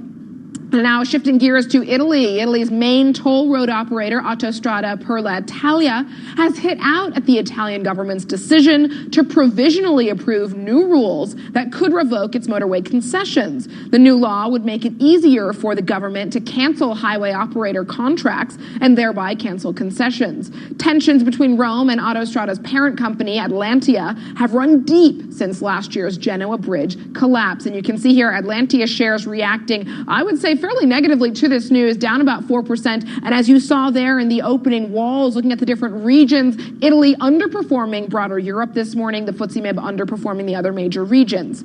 Now, sticking with Italy, investors in Lazio are scoring in early trade. Shares in the football club are trading sharply higher after it beat rival Juventus 3-1 in the Italian Super Cup.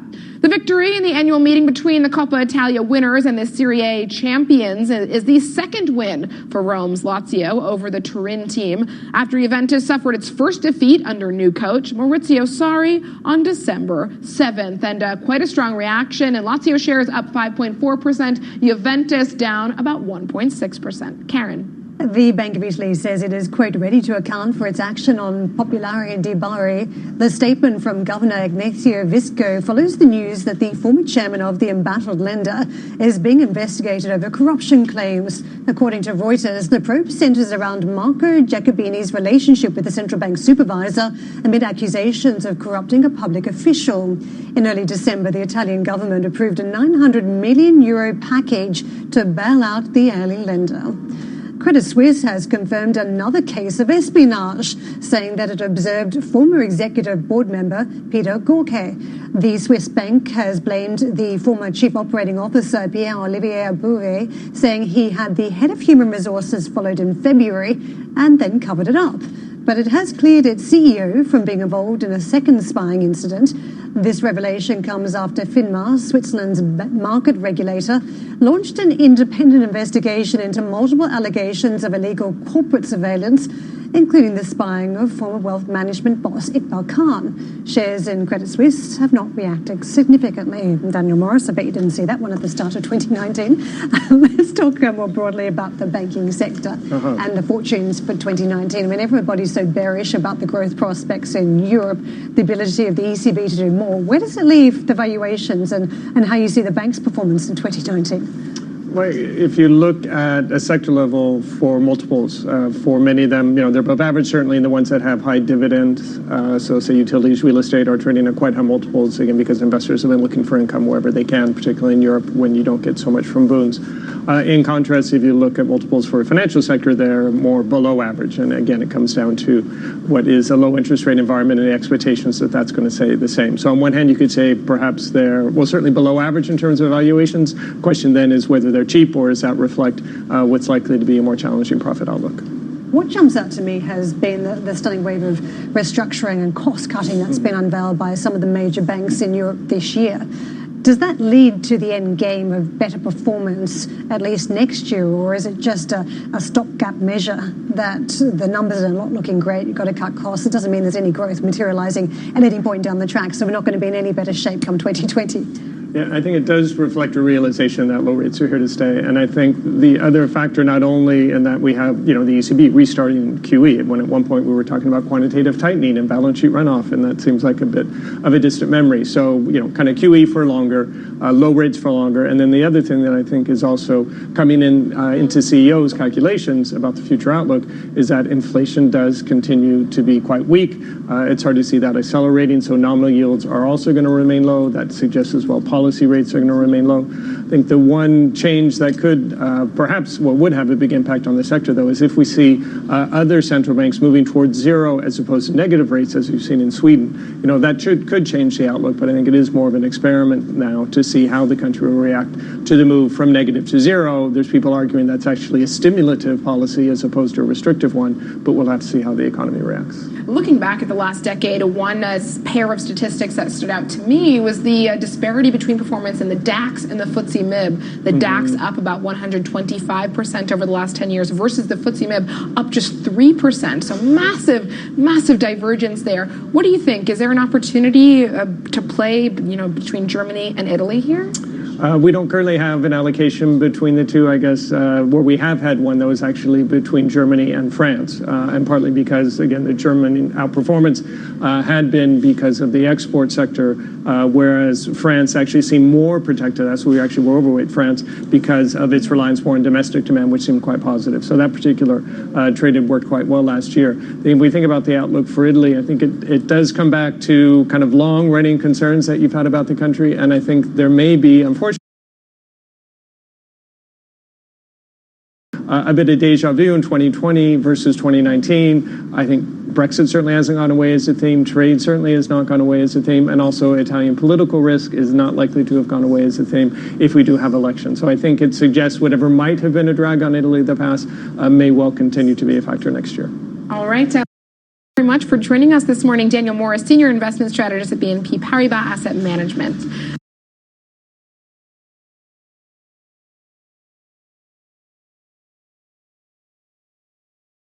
Well, we are going to take a short break, but coming up on Street Signs, tensions between North Korea and the U.S. loom as China, Japan, and South Korea hold a trilateral meeting.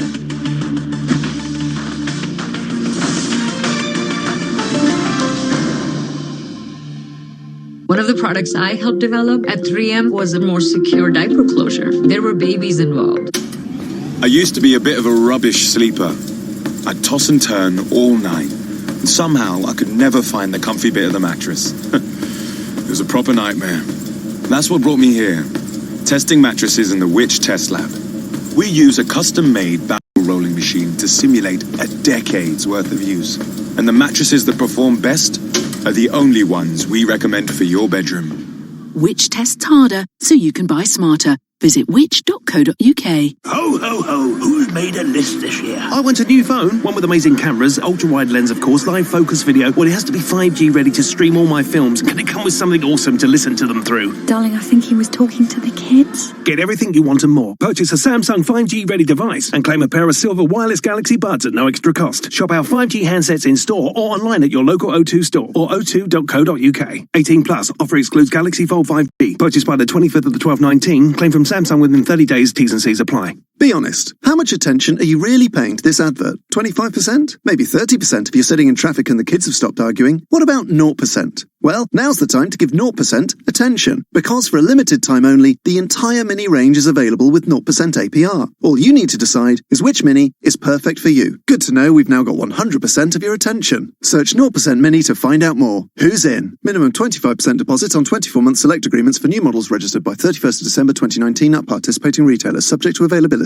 Excludes Mini Electric. UK residents aged 18 plus. Guarantees may be required. Mileage and other conditions apply if you return the vehicle. T's and C's apply. Mini UK, a trading name of BMW UK Limited, is a credit broker, not a lender. Hi, I'm Tom Haberstroh, host of the Haberstroh podcast. I'm partnering with TuneIn to answer a few questions and get you prepped for NBA Christmas Day. I wanted to start an NBA podcast because I wanted to take you behind the scenes and hear it from the people that make the NBA tick. It's the most intimate platform for the most intimate sport, and podcasts are the perfect medium to capture that intimacy. Search The Haber Show to listen to new episodes every Friday throughout the NBA season on TuneIn. Spend Christmas Day listening to the NBA on TuneIn Premium. Featuring 5 big matchups on the holiday schedule. Unwrap the action starting at 12 Eastern when the Celtics take on the Raptors in Toronto, followed by the Bucks and the 76ers at 2:30. The holiday cheers continue with the Rockets and Warriors at 5 and the Clippers and Lakers at 8. And a showdown between the Pelicans and Nuggets at 10:30. 'Tis the season with the NBA on TuneIn Premium. Upgrade today.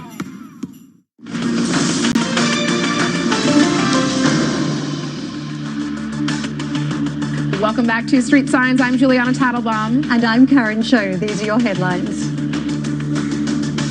A lackluster start of the holiday week for stocks in Asia and Europe, but Wall Street looks set to end the decade with a bang, with the S&P 500 up almost 190% since 2009. China will cut import tariffs on a range of products from the 1st of January. Well, both President Trump and Xi Jinping say the Phase 1 trade deal will be signed soon.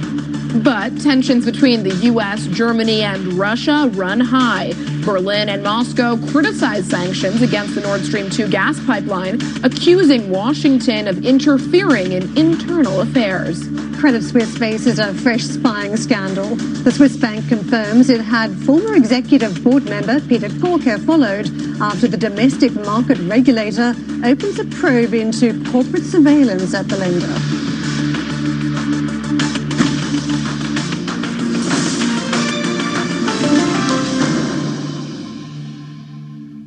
Well, European markets now showing a bit more of a mixed picture. We were in the red across the board just a few moments ago, but now the FTSE 100 and the CAC have crossed just a touch above the flat line. So no major moves, but certainly something to keep an eye on as the minutes unfold.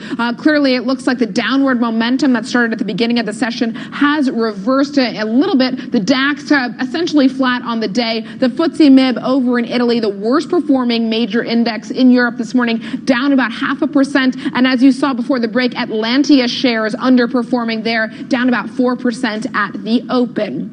We'll take a look at FX markets and what we are dealing with here. The pound strengthening a little bit versus the dollar, but still just a touch above the 130 level. So a major step down from the immediate rally we saw in the wake of the general election result, hitting 135 in that immediate reaction to the news of the conservative majority. But now as we head into the final days of the year, investors taking a little bit more of a cautious view when it comes to the pound. The euro, meanwhile, flat versus the dollar at 110.80, and the dollar just a touch light versus the yen at 109.38.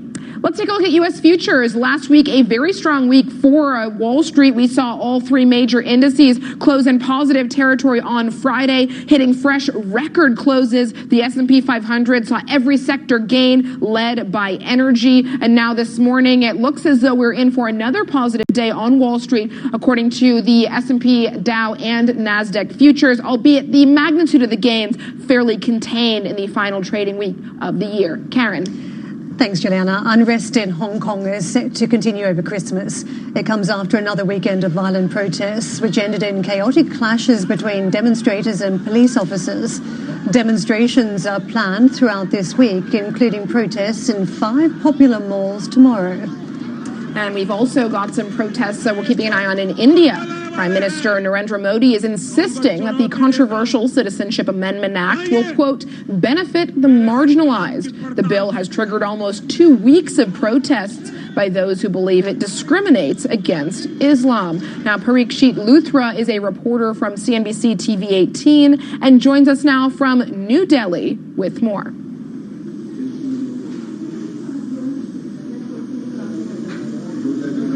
Well, this has become a major headache for the Narendra Modi government here in India. Ever since this bill became a law, it was passed by the Indian Parliament, we have been seeing protests across the country. There were protests in the Northeast, which would be impacted by this bill, and also in different universities. Today, political parties are asking protesters to come out on the streets and protest against the policies of the Narendra Modi government. They feel that this is being done to provoke people on religious lines, and this is being done with elections in mind. There are crucial elections that would happen in the year 2020 in different states, and the opposition is saying that the ruling party wants to take advantage by bringing in a legislation which polarizes voters across the country. In a state like Uttar Pradesh in India, which is the largest state in terms of population and landmass, we have seen at least 14 to 16 deaths in protests that have taken place over the last 4 to 5 days. Some of them are bullet injuries. Some of the people have died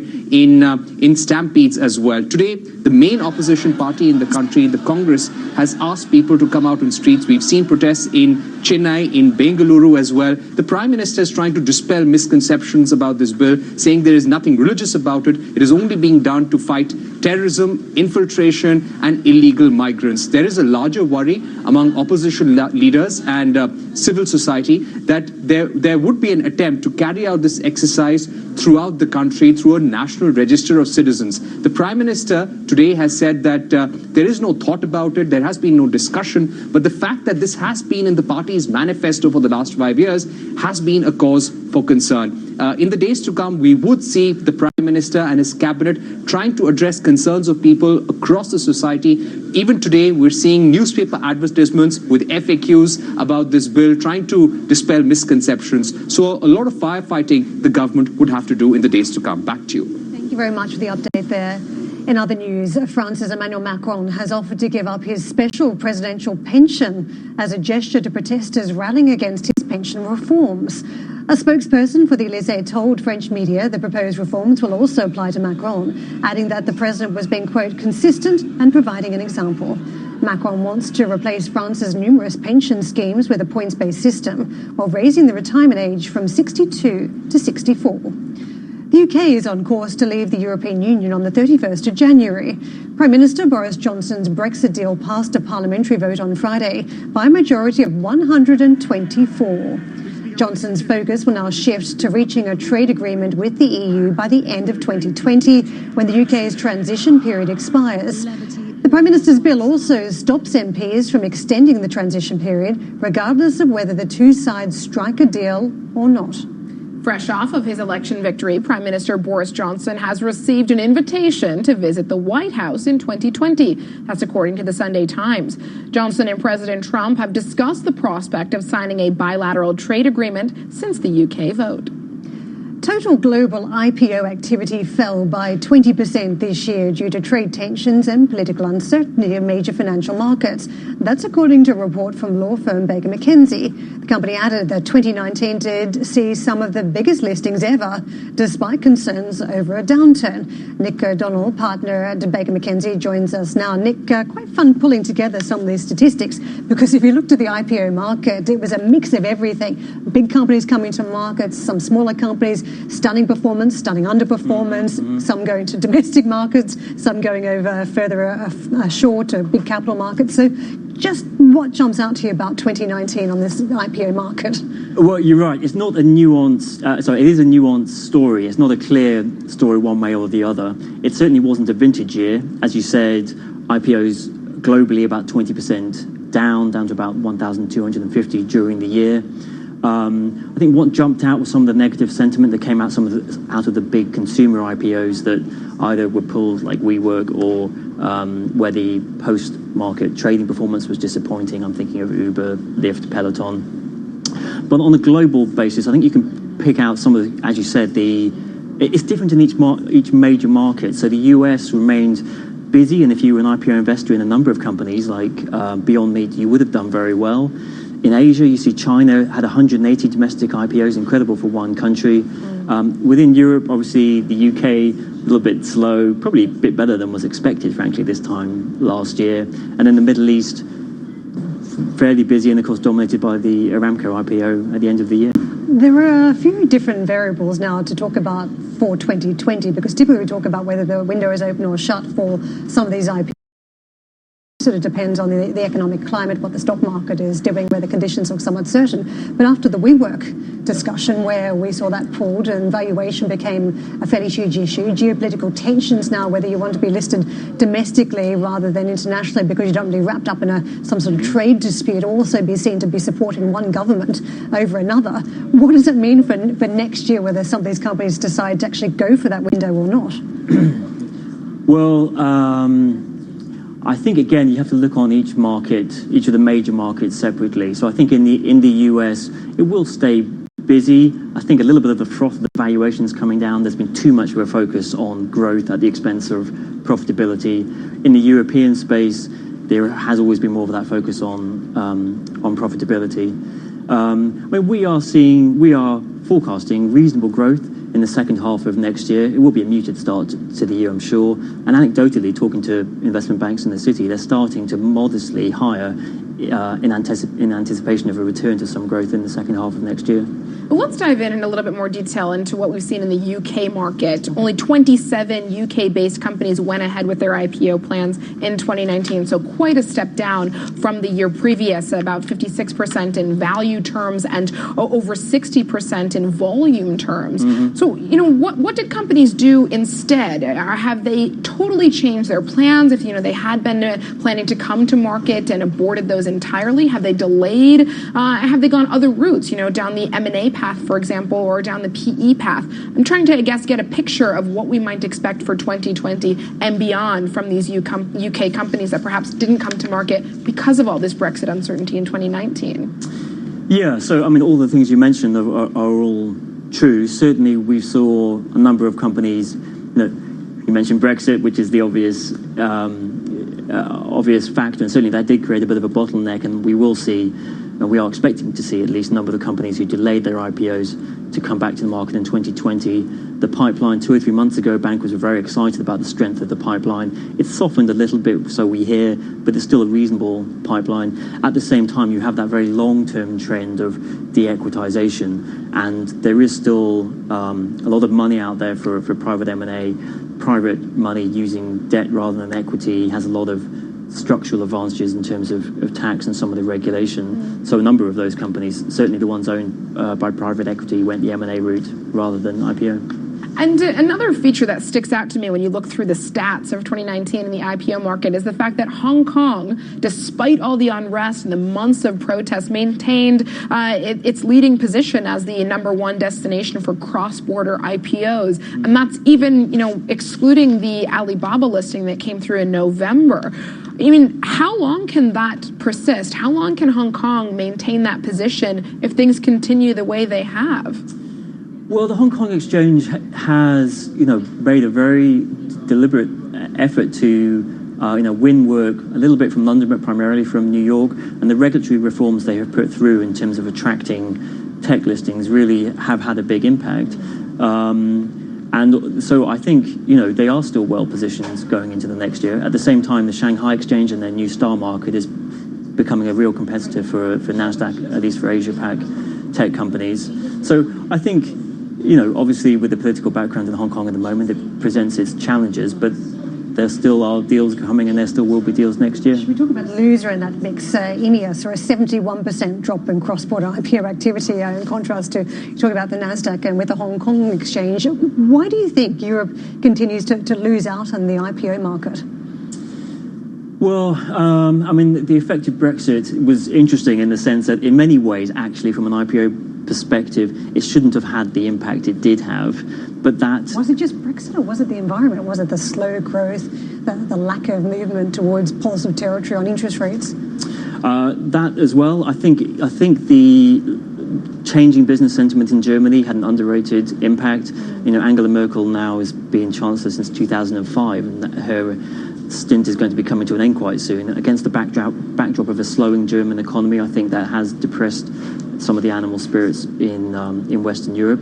Having said that, Italy remains pretty busy during the year. So again, it gets broken down by individual markets. Does it also come down to a lack of confidence that the performance will be here in European markets? We were just talking about how surprised we have been the European markets managed to keep pace with their US counterparts, which is typically not the case. And if you're a company, you're coming to market, surely it's better to chase the capital market elsewhere if you're thinking you might get that pop on the share price performance. Is that what it's been about? That many investors just simply don't think that Europe is going to stack up for those wanting exits and decent exits? I'm not sure they see it that companies see it that way when they're choosing where to list. Certainly, there are a number of European companies who have looked across the Atlantic because they have been tending to get better multiples in terms of their valuations. But I would think generally when you're looking to come to a market, you're looking to come for the long term, and the shorter term movements in the market aren't going to be the primary driver for your decision making. Nick, I just want to circle back to where Karen initially went in this conversation around tech and the mega IPOs that we've seen come through this year. Because, in the wake of the poor performance we've seen in Uber and Lyft and other mega tech companies, it's certainly cast a lot of attention on the unprofitable nature of these unicorns that have come to market. And there seems to be a sense of, a cloud now hanging over the tech industry. What has this done to investor sentiment and to the exit routes that companies are debating, when it comes to what their next move is? Has this really cast a shadow on the market? I think that's been overstated, to be honest. Certainly there is more of a focus now on profitability, but particularly US investors aren't that scared about, that it'll take a longer term to get there. They remember Facebook, Amazon, the share price went down, and look where they are now. There are a lot of big companies still in the pipeline, something like 400 unicorns supposedly out there. So I'm not sure it's had that big of an impact, although having said that, there will be a lot of eyes watching Airbnb this year, next year, which will be, in a sense, the Uber of 2020. Karuna Therapeutics up 400% from its IPO price. One of the top ones, healthcare companies, some of the top three, and Beyond Meat still up over 200%.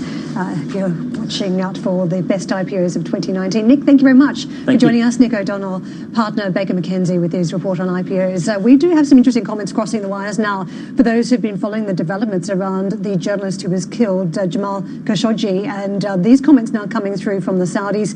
Saudi Arabia's public prosecutor has said that 5 people have been sentenced to death and 3 more to jail terms totaling 24 years in the case of the killing of the Saudi journalist Jamal Khashoggi back in October last year. Also, a couple of people released, though, and Saud al-Qahtani, the former high-profile Saudi royal advisor, has been investigated but not charged and has been released. Former deputy intelligence chief also has been released. So, fairly significant update for those who've been following the case of freedom of speech and what has transpired over this affair. Coming up on the show, impeachment is at an impasse. What's next for President Trump and the US presidency?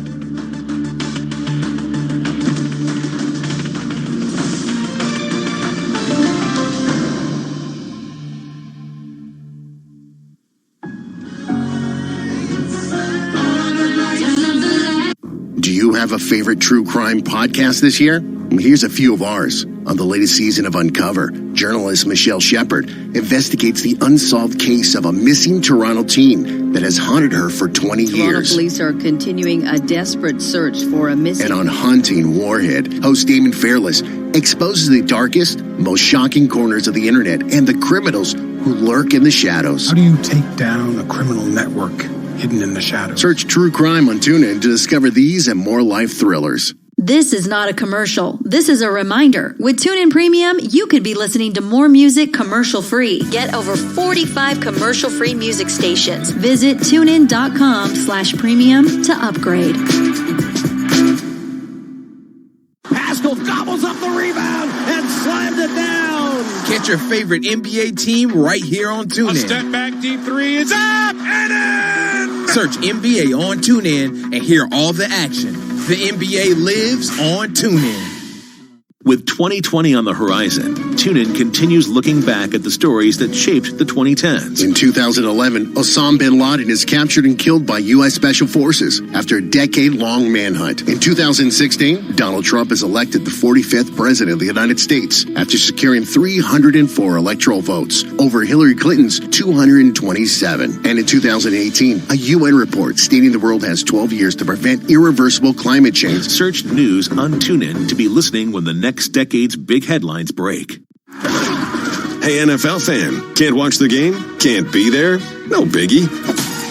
With your TuneIn Premium membership, you already have an all-access pass to every team and every game in the league. Amazing, right? Steps up, floats it towards at the goal line. It's intercepted. Listen live as the action unfolds or on demand when you can. Anytime, anywhere, all season long. Right side, it is caught. It is in for the right side for the touchdown. Search NFL today. As we play out the 2010s, TuneIn's looking back at the music trends that defined the decade. Don't believe me, just watch. The 2010s saw the rise of the viral hit when meme-ready tracks like Gangnam Style, Oppan Gangnam Style, The Harlem Shake, What Does the Fox Say? What does the fox say? And of course, Old Town Road snowballed from internet oddities to global phenomenons. I got the horses in the bag. Horse stock is a tag. Keep listening to TuneIn for more trends of the 2010s. Want to hear about the latest and greatest things to listen to on TuneIn? For reminders of the biggest live sports games, debates, and breaking news stories, follow @TuneIn on Facebook, Twitter, and Instagram to stay connected with the audio that matters to you.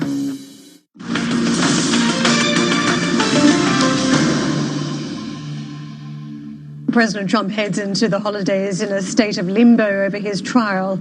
Impeachment proceedings are effectively at a stalemate as a newly released government email revealed the US leaders sought to halt aid to Ukraine just 91 minutes after the Zelensky call. House Democrats refused to hand over articles of impeachment to the Senate after Republicans denied their request to hear witnesses. Let's take stock now of where we stand in terms of decade gains for U.S. stocks. The S&P 500 has an incredibly strong run over the last 10 years, up nearly 190%. So outperforming international markets. Investors no doubt attracted to those strong dividends and share buybacks of the S&P 500 companies. They have returned nearly $13 trillion to shareholders. So a very strong, compelling component as to why investors have put their money in S&P 500 stocks. Let's take a look at the Dow, which has also posted strong gains over the decade, up about 170%. So not quite matching the S&P 500, but still a very strong period for the Dow. Let's take a look at the tech-heavy NASDAQ. Interesting conversation before the break there with Baker McKenzie on the IPO market in 2019. Those tech giants, unicorns coming to market, having a little bit of a roller coaster debut. But for the tech-heavy NASDAQ overall, it's been a strong run over the last decade. In particular, over the last year, it has been a very strong year. But for the 10-year period, the NASDAQ up more than 290%. Well, let's bring in our next guest, Jason Benowitz, Senior Portfolio Manager at the Roosevelt Investment Group, joining us now on the phone. So just, Jason, if I can get your take, we've just looking at the last decade, it's been a very strong run for U.S. equities. What are you thinking for the next year as we head toward the next decade for U.S. stocks? Well, it is sobering to think about how far we've come over the last 10 years. It's been a very long bull market. We started from sort of a very low point where stocks are very cheap and valuations have moved higher along with economic growth and earnings growth. And, you know, it's been a boon for investors. We actually think that that can continue into 2020. So we see right now three pillars that are driving the recent market strength. The first is the U.S. consumer. The consumer continues to spend, and that is helping support the economy. The second is accommodative monetary policy, and we heard from Fed Chair Powell most recently that his remarks lead us to think that that will continue into 2020. And then thirdly, the easing of trade tensions. The U.S. and China are inching closer to a full-on written agreement supporting their Phase 1 deal, and we think that type of news, together with things like ratifying the USMCA, can also create the environment for stock prices to continue to advance. So, Jason, what do we look out for? Do we just track those major indices yet again, or do we look for some rotation? Because it's been suggested there's not been as much of a catch-up trade by some of the small-cap stocks that have lagged with a 23% gain, which means they could be primed for catch-up. What do you look for in 2020? So I think it comes down to what kind of environment are you expecting. And so, you know, from an economic growth perspective, it's been slow and steady through most of this recovery, and we do expect that to continue. There's reasons to think maybe it could pick up slightly because housing is something that didn't contribute so much in 2019, and perhaps that could support the economy further in 2020, given that mortgage rates have come down and things like home builder confidence are strong. So we're hopeful there, but even just a little bit of pickup in economic growth, inflation is still low. And so we still think that the kind of companies you want to own are sort of quality companies that have secular growth tailwinds. So I wouldn't necessarily look for the catch-up trade in things like value stocks or small cap stocks to necessarily work next year. Jason, is there any interesting trade to your mind around the election coming up in 2020? So one thing that we definitely expect in 2020 is that the U.S. election will create volatility in U.S. markets. So, you know, there's a point typically in any election year where investors believe that one candidate is ahead and then the other one sort of takes the lead. That happens sort of no matter in any kind of close election like the one we're expecting next year. As we enter the year, it feels to us like really, the markets have been strong, and sort of the policies that have enabled that the Trump administration has put out, things like cutting taxes and deregulation. The idea that those might go away or change in some way doesn't seem to really be priced into markets yet, and so if that were to happen, it would create volatility. So that is one thing that we're sort of looking out for as the year progresses. Jason, thank you very much for joining us today. Jason Benowitz, Senior Portfolio Manager at the Roosevelt Investment Group. And that's all for today's show. Juliana and I will be back tomorrow for the last show before Christmas. Very exciting. A bit festive tomorrow, do you think? Yes. Sounds good to me. See you then. Worldwide Exchange coming away next.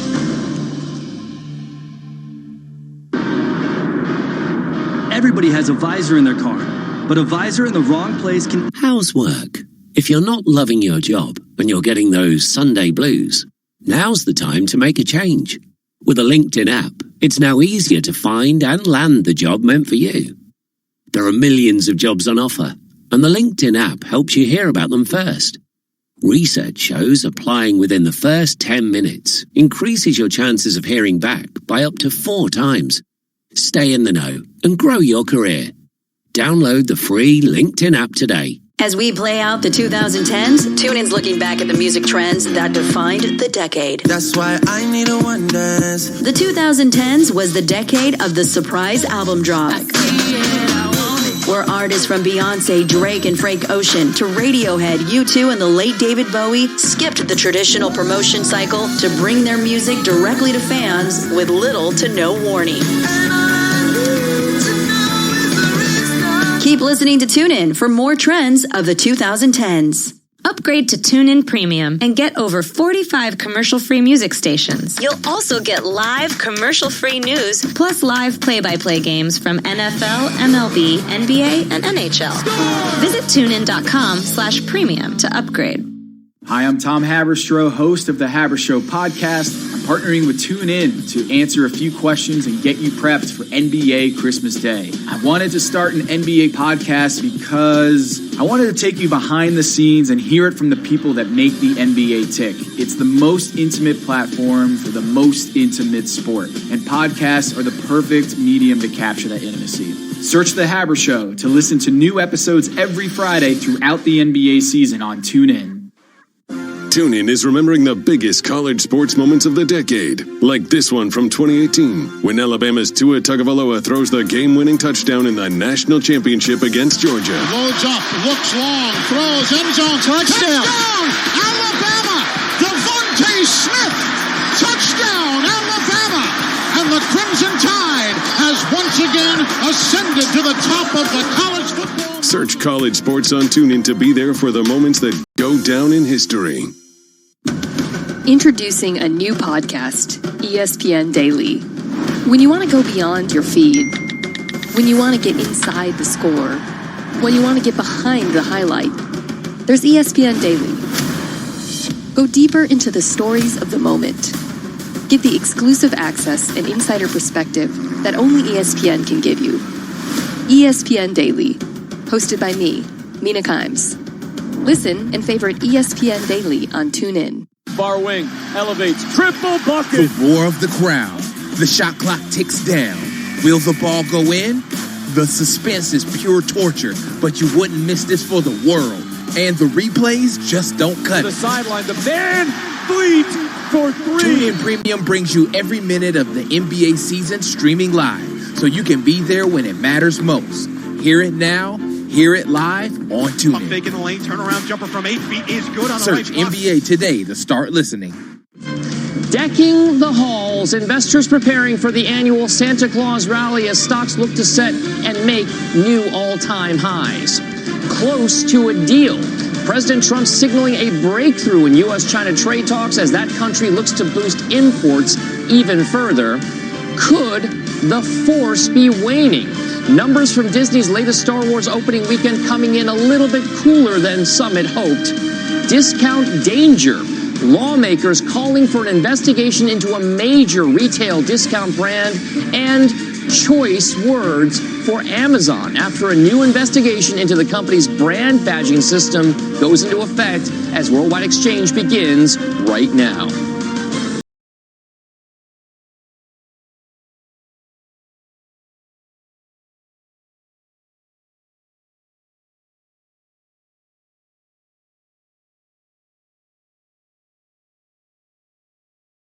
For Brian Sullivan, here's how stock futures are setting up their day on this Monday in a holiday-shortened trading week.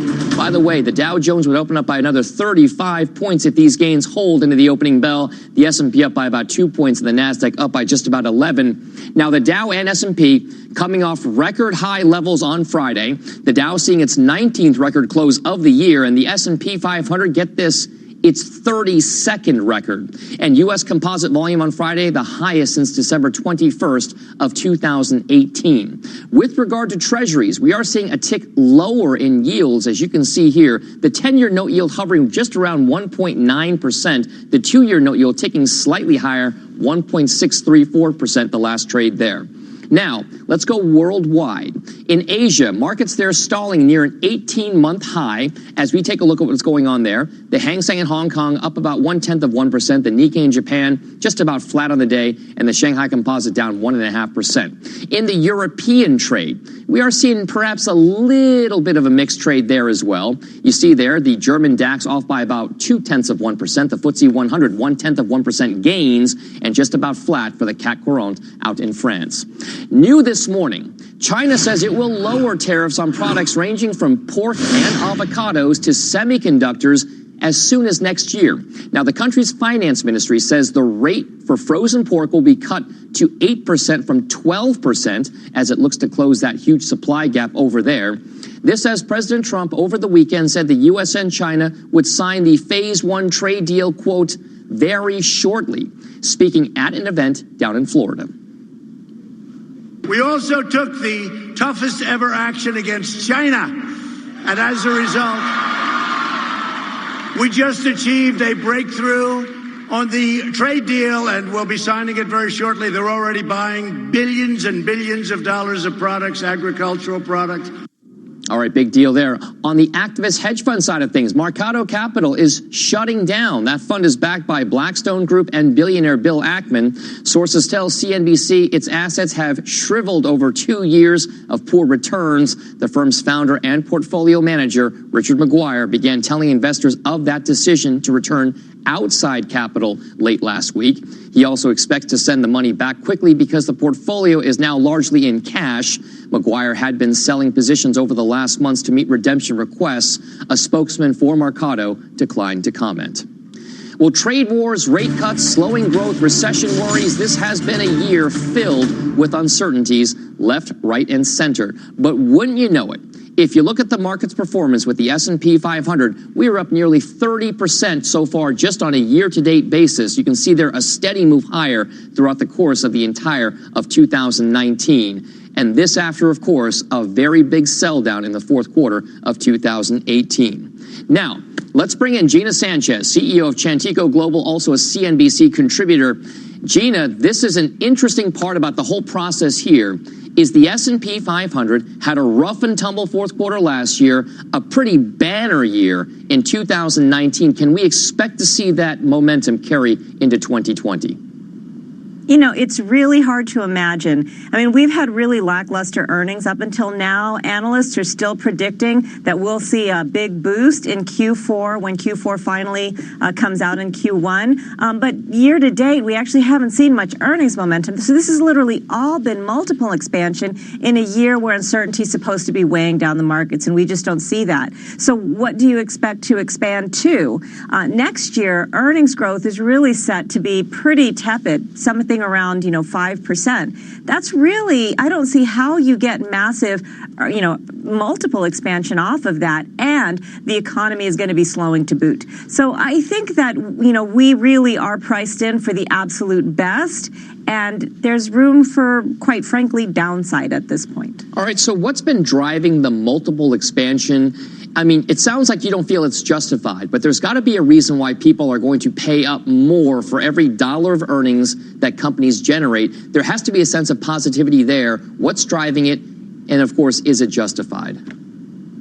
Well, I'm not sure what's driving it. I mean, what drove the trough in earnings was just the fact that much of the earnings that should have been experienced this year were actually experienced last year because of the tax incentive plan. And so it created kind of a gap in earnings for this year. And so I think the markets were really trying to look past that and say, well, the average of the 2 years is still pretty good, and therefore we should have pretty good earnings. That we're still on track to be in a pretty good place. So I think they were discounting the idea that earnings were so far have been a struggle. There's still, like I said, a lot of expectation pinned to Q4, with less expectation in 2020. But the problem is that we think that multiples are just too far gone at this point. At 21 and a half times, just getting back to some normalcy at 18, 17 and a half times, that's going to be a hit to the markets. When you only have 5% of earnings growth, it doesn't take much to have a flat year. All right, it doesn't sound like you're very high on the U.S. markets from a valuation perspective. But the U.S. market is not the only one hitting its own record highs. There are other places around the world, developed and otherwise, that are hitting highs as well. So let's talk about where the value is on a relative basis, if not in the United States. Well, Dom, you hit the nail on the head. Value is where investors are looking. Even in the U.S., investors are looking at value. But if you go abroad, you're right. It's really hard. There are a lot of places that have also, quote unquote, uncertainty that have been hitting new highs. Europe has been hitting new highs. The U.K., Japan. However, one of the places that has had a pretty good year, actually, but not a stellar year, and still has some room in its own valuation to continue to go, is actually emerging markets. And we think that 2020 could be a year for emerging markets. I mean, considering that while Donald Trump is touting a deal with China, that deal actually does still favor China in many ways. And so emerging markets could be the trade for 2020. All right, emerging markets as that trade to find some relative value. Gina Sanchez, always great to get your thoughts, and happy holidays to you. Happy holidays. Thanks. When we come back on the show, why Washington is sounding the alarm over some discount retailers near you, plus new details on Dennis Muhlenberg's trip to Capitol Hill as the future of Boeing's best-selling jet hangs in the balance, and then later on, cleared for landing. A semi-success for Boeing's new Starliner spacecraft. All of that when Worldwide Exchange returns right after this.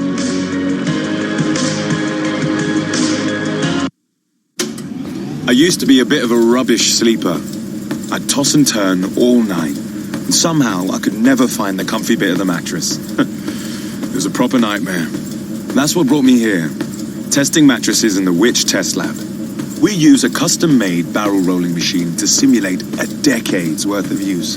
And the mattresses that perform best are the only ones we recommend for your bedroom. Which tests harder so you can buy smarter. Visit which.co.uk. At Wix, we'll create your dream kitchen from design to show-off ready and take care of everything. And now, get up to 50% off showroom kitchen units. Book your free design appointment today. Cure your house embarrassment with Wix. Selected ranges excluded. See wix.co.uk. Ho, ho, ho. Who's made a list this year? I want a new phone, one with amazing cameras, ultra-wide lens, of course, live focus video. Well, it has to be 5G ready to stream all my films. Can it come with something awesome to listen to them through? Darling, I think he was talking to the kids. Get everything you want and more. Purchase a Samsung 5G ready device and claim a pair of silver wireless Galaxy Buds at no extra cost. Shop our 5G handsets in store or online at your local O2 store or o2.co.uk. 18 plus. Offer excludes Galaxy Fold 5G. Purchased by the 25th of the 12/19. Claim from Samsung within 30 days. T's and C's apply. At Lidl, we're big on all those Christmas parties this season to be jolly, with our deluxe king prawn selection for only $3.29, and our deluxe mature cheddar soufflets also just $3.29. Big on a Christmas you can believe in. Now that's big on quality and always Lidl on price. Subject to availability, selected stores excludes an eye.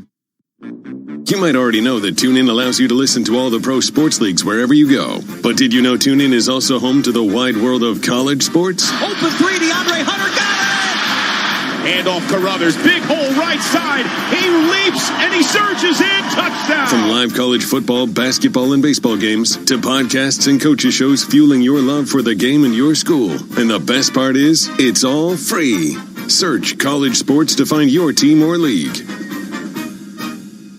Pascal gobbles up the rebound and slams it down. Catch your favorite NBA team right here on TuneIn. A step back, deep three is up and in. Search NBA on TuneIn and hear all the action. The NBA lives on TuneIn. All right, that's a live shot of Chicago, Illinois. Bears fans there probably not feeling as good about what happened to their Bears last night. We'll talk about that later on, but it's just about 4:11 Central Time out there. Well, U.S. Senator Chuck Schumer of New York is on the warpath, facing off against a bargain retailer over whether it's selling merchandise that's been recalled. Rahel Solomon joins us now with that story. Could that be? Could a retailer actually be selling recalled merchandise? He certainly thinks so. So Senator Schumer is claiming that TJX sold recalled and also potentially dangerous products to unsuspecting customers for years. He's now calling for a thorough investigation of the company, which owns TJ Maxx, Marshalls, and Home Goods. Schumer says that over the past 5 years, TJX sold 19 items that were recalled for safety reasons. So that list includes things like electronic hoverboards that can sometimes catch on fire or even explode. He says TJX ignored recall notices and continued to profit from the devices. He sent a letter to the Consumer Product Safety Commission. He's also calling on the company to alert consumers to any dangers and issue refunds. For its part, in a statement, TJX says that the products were mistakenly left on the shelves and that it's working to ensure this does not happen again. The company says that product safety is very important to us, and customers can visit the recall pages on the TJX Maxx, Marshalls, and Home Goods websites. Taking a look at shares of TJX, they're down fractionally this morning, really not at all. But, you know, it looks like coming from a very powerful person in Washington, some really serious allegations, so we'll see what they say. Well, it's not just that. I mean, this company and just the off-price theme has been a real trend, bullish one for many investors out there as folks look to see whether or not you can capitalize on this kind of focus towards budget-conscious consumers. But for you, I mean, do you shop there? Do you worry about the products that you have out there sometimes? You know, I do shop at TJ Maxx, and I shop at a lot of places for bargains. I think from what I understand, the feeling amongst retailers has always been buyer beware. You know, I think especially when you're shopping at shops like that, you know, I mean, fortunately I don't have children yet, so I'm not buying like baby seats or anything that's really... Or car seats or something like that. Exactly. Right? But, you know, I mean, it's definitely buyer beware. All right, big story, especially when the Senate Minority Leader gets involved. Exactly. Thank you very much, Rahel Solomon. Sure. Well, still on deck for the show, Barron's taking a page from Worldwide Exchange, out with the list of the decade's best performing stocks and asking the question, do they have room to run? Remember that one? We reveal the names they say to watch. That's coming up. Today's big number, 5,175%. That's how much Patrick Industries is up over the past decade, making it the top performing stock in the S&P 1500 during that period.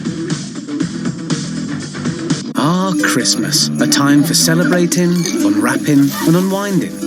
Capture every moment with an epic iPhone 6s with a 12-megapixel camera. Now only $12.99 a month from Tesco Mobile, saving you £72. It's just one of the ways we're celebrating 100 years of great value. Go in store or search Tesco Mobile. Tesco Mobile. Every little helps. Saving £2 per month over 36 months was £14.99. 36-month credit and rolling monthly usage agreements required. Subject to status. Terms apply. See tescomobile.com/terms. You know it's out there somewhere, but you just keep missing out. I'm talking about your dream job. Now it's easier to find and land your next role with the LinkedIn app. Build connections, keep in touch, and be the first to hear about new jobs. LinkedIn has more openings than applicants. And sometimes all it takes is one LinkedIn connection to land the job that's right for you. Don't miss out. Get your next big break and find the job meant for you. Download the free LinkedIn app today. At Wix, we'll create your dream kitchen from design to show-off ready and take care of everything. And now, get up to 50% off showroom kitchen units. Book your free design appointment today. Cure your house embarrassment with Wix. Selected ranges excluded. See wix.co.uk. Ho, ho, ho. Who's made a list this year? I want a new phone, one with amazing cameras, ultra-wide lens, of course, live focus video. Well, it has to be 5G ready to stream all my films. Can it come with something awesome to listen to them through? Darling, I think he was talking to the kids. Get everything you want and more. Purchase a Samsung 5G ready device and claim a pair of silver wireless Galaxy Buds at no extra cost. Shop our 5G handsets in store or online at your local O2 store or o2.co.uk. 18 plus. Offer excludes Galaxy Fold 5G. Purchased by the 25th of the 12/19. Claim from Samsung within 30 days. T's and C's apply. Want to know a quick, easy way to see if your favorite podcasts have a new episode available? Just go to the home screen on your TuneIn app and see the latest editions under the Your New Episode section. Happy listening. Spend Christmas Day listening to the NBA on TuneIn Premium. Featuring 5 big matchups on the holiday schedule. Unwrap the action starting at 12 Eastern when the Celtics take on the Raptors in Toronto, followed by the Bucks and the 76ers at 2:30. The holiday cheers continue with the Rockets and Warriors at 5 and the Clippers and Lakers at 8. And a showdown between the Pelicans and Nuggets at 10:30. 'Tis the season with the NBA on TuneIn Premium. Upgrade today. Welcome back to the show. New details on Boeing CEO Dennis Muilenburg's trip to Washington, D.C. last week. According to the New York Times, FAA chief Stephen Dixon told Muilenburg to, quote, not ask for any favors, and that Boeing should focus on providing all the documents needed to fully describe the 737 MAX software changes. This was the first face-to-face encounter between the two men, and as our Phil LeBeau points out, the relationship will be a dynamic to watch for Boeing in the coming year. Next year, Boeing 737 MAX will have 3 critical moments. First, expect recertification early in 2020. The head of the FAA, Steve Dixon, has said he won't approve the MAX until he flies it himself. And there are still a number of hurdles to clear before the MAX takes off. But most believe it will be recertified in the first couple of months of next year. Once that happens, expect airlines to make a big push to convince flyers the MAX is safe. Southwest, American, and United have parked their MAX planes for almost a year. They know passengers may hesitate or flat out refuse to board a MAX. So executives of those airlines will be on MAX flights to reassure their customers the planes are good to go. Once the MAX is back, look for Boeing to slowly ramp up production. Yes, the assembly line will be down at the start of the year, but Boeing will likely go to building 42 a month by mid-year. What about the MAX airplanes that have been built but not yet delivered?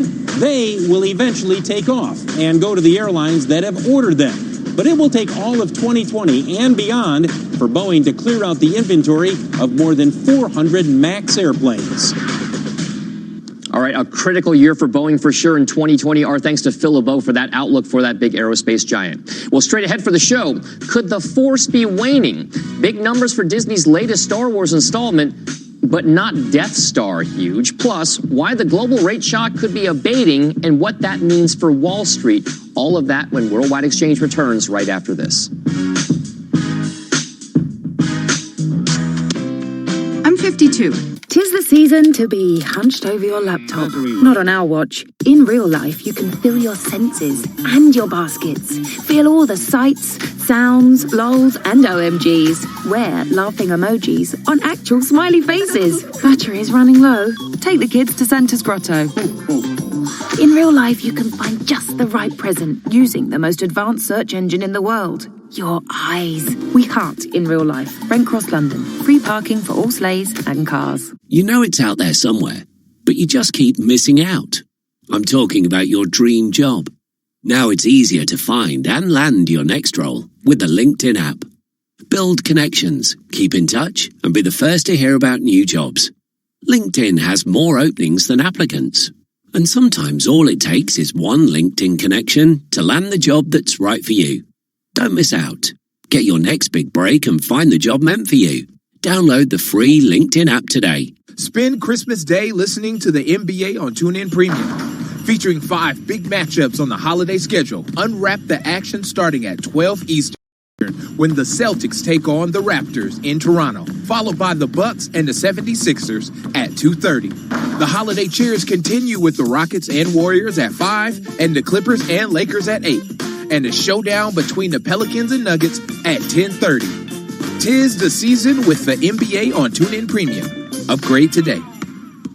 Cutting for the net, scores! On the goal line, Marchand scores! Hockey fans, the 2019-20 NHL season is here. And tucks it home! And with this team, it's really fun to be a part of a team like that. And you can hear the action live on TuneIn Premium. From regular season action to the All-Star Game and through the Stanley Cup in June. Hear the home and away call for every game, for every team live. At home or on the go, never miss a game with the NHL on TuneIn Premium. Upgrade today. Whether you call yourself a Democrat, Republican, Independent, or something else, the road to 2020 is on TuneIn. What a night! And a complete earthquake. This was Follow every step of the Democratic primaries while hearing the latest headlines from the White House with live 24-hour news from CNN, MSNBC, Fox News Talk, and more. We're closing in on the first results in the battle for the White House. Experience the election through the sources you trust with the nonstop news channels on TuneIn. All right, welcome back to the show. That's a live shot of our nation's capital, Washington, D.C. It's 5:21 a.m. Eastern Time. A new development here with regard to the impeachment inquiry. A batch of fresh new emails shedding new light on President Trump's July phone call with Ukraine. NBC's Scott McFarland joins us now from Washington with the latest on that. Good morning, Scott. Tom, good morning to you. The fog is appropriate. Things are not clear here. A Senate impeachment trial won't happen until next year, but nonetheless, this morning, both sides are already making their case. This holiday week, both Democrats and Republicans have a wish list. The GOP wants a fast impeachment trial. Right? Well, I think the president wants to prove his innocence. Democrats say Speaker Nancy Pelosi and her party want a trial with witnesses, including key current and former White House officials. I think she's simply trying to make sure that there is an objective trial in the Senate as they're supposed to be. And the stakes are rising because of revelations about one of the witnesses Democrats want to call. Newly released documents show former White House budget official Michael Duffy told the Pentagon to withhold military aid from Ukraine July 25th, about an hour and a half after President Trump asked Ukraine's president to investigate former Vice President Joe Biden. But as Congress returns home for the holiday, both sides are still digging in. The charges are pretty thin gruel. I don't see anything impeachable in that. If there was ever an argument that we need Mr. Duffy to come testify, this is that information. This email is explosive. President Trump has no public schedule, but was actively tweeting through the weekend, including writing, "The Dems just wish it would all end." With Congress on recess, any negotiations are going to happen by phone or behind the scenes. So 2 days before Christmas, neither side is guaranteed to get its holiday wish list. Live in Washington, I'm Scott McFarland. Now back to you. All right, Scott McFarland in Washington. Thank you very much for that update and happy holidays to you. Well, let's get a check on this morning's other top headlines. NBC's Philip Mena is in the New York newsroom with the latest, and good morning to you, Philip. Hey, Dom, good morning. There's new evidence that North Korea could be getting ready to test more nuclear weapons. Satellite photos show increased activity at a missile factory there, and that has U.S. officials on edge. This comes on the heels of the Christmas gift threat promised by North Korea. Recent talks with the Kim Jong-un regime have faltered. Christmas is just 2 days away now, but this extreme winter weather is not making it easy for holiday travelers. The holiday travel rush was brought to a scary halt on roads in Virginia after nearly 70 cars piled up and shut down Interstate 64 in both directions near Williamsburg. At least 51 people were injured. 2 Carnival cruise ships are back in port after they collided with each other in Mexico. Carnival Glory was maneuvering to dock when it crashed into Carnival Legend, smashing out windows and bending railings. At least 6 people were injured. An investigation is now underway into how it happened. The cruise line told its passengers that it may have been caused by wind gusts and strong currents. Tom, back to you. All right, Philip Mena live in New York. Thank you very much for that, and happy holidays to you as well. When we come back on the show, Wall Street preparing for St. Nick's return as futures are pointing to more gains at the open. We are right back after this.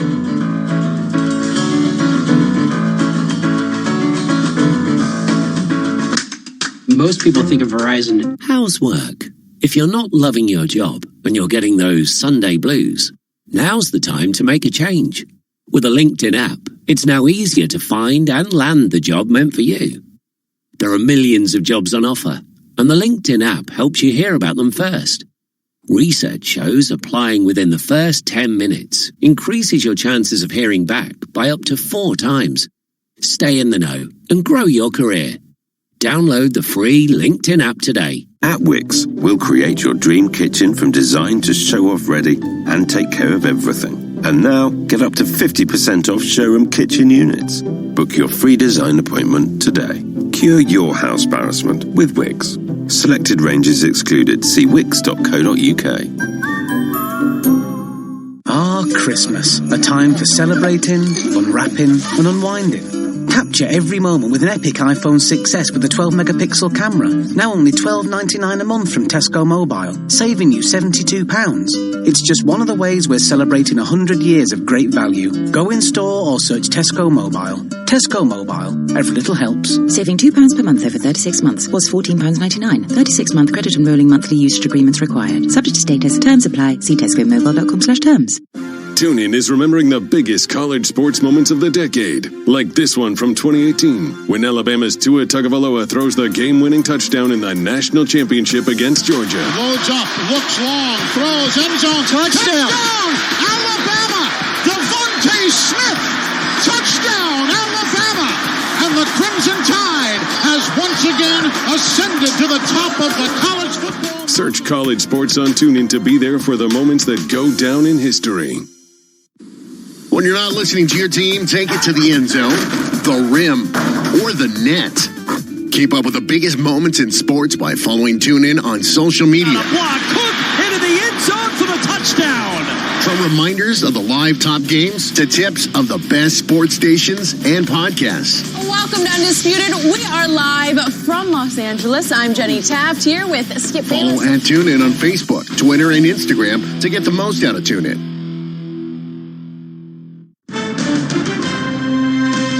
Ready to run, Wall Street preparing for what's known as the Santa Claus rally ahead of a holiday-shortened trading week. Game-changing retail. The names our next guest says should be on your must-have holiday wish list. And then cleared for landing, a bittersweet success for Boeing's Starliner after a missed weekend rendezvous. Worldwide exchange rolls on.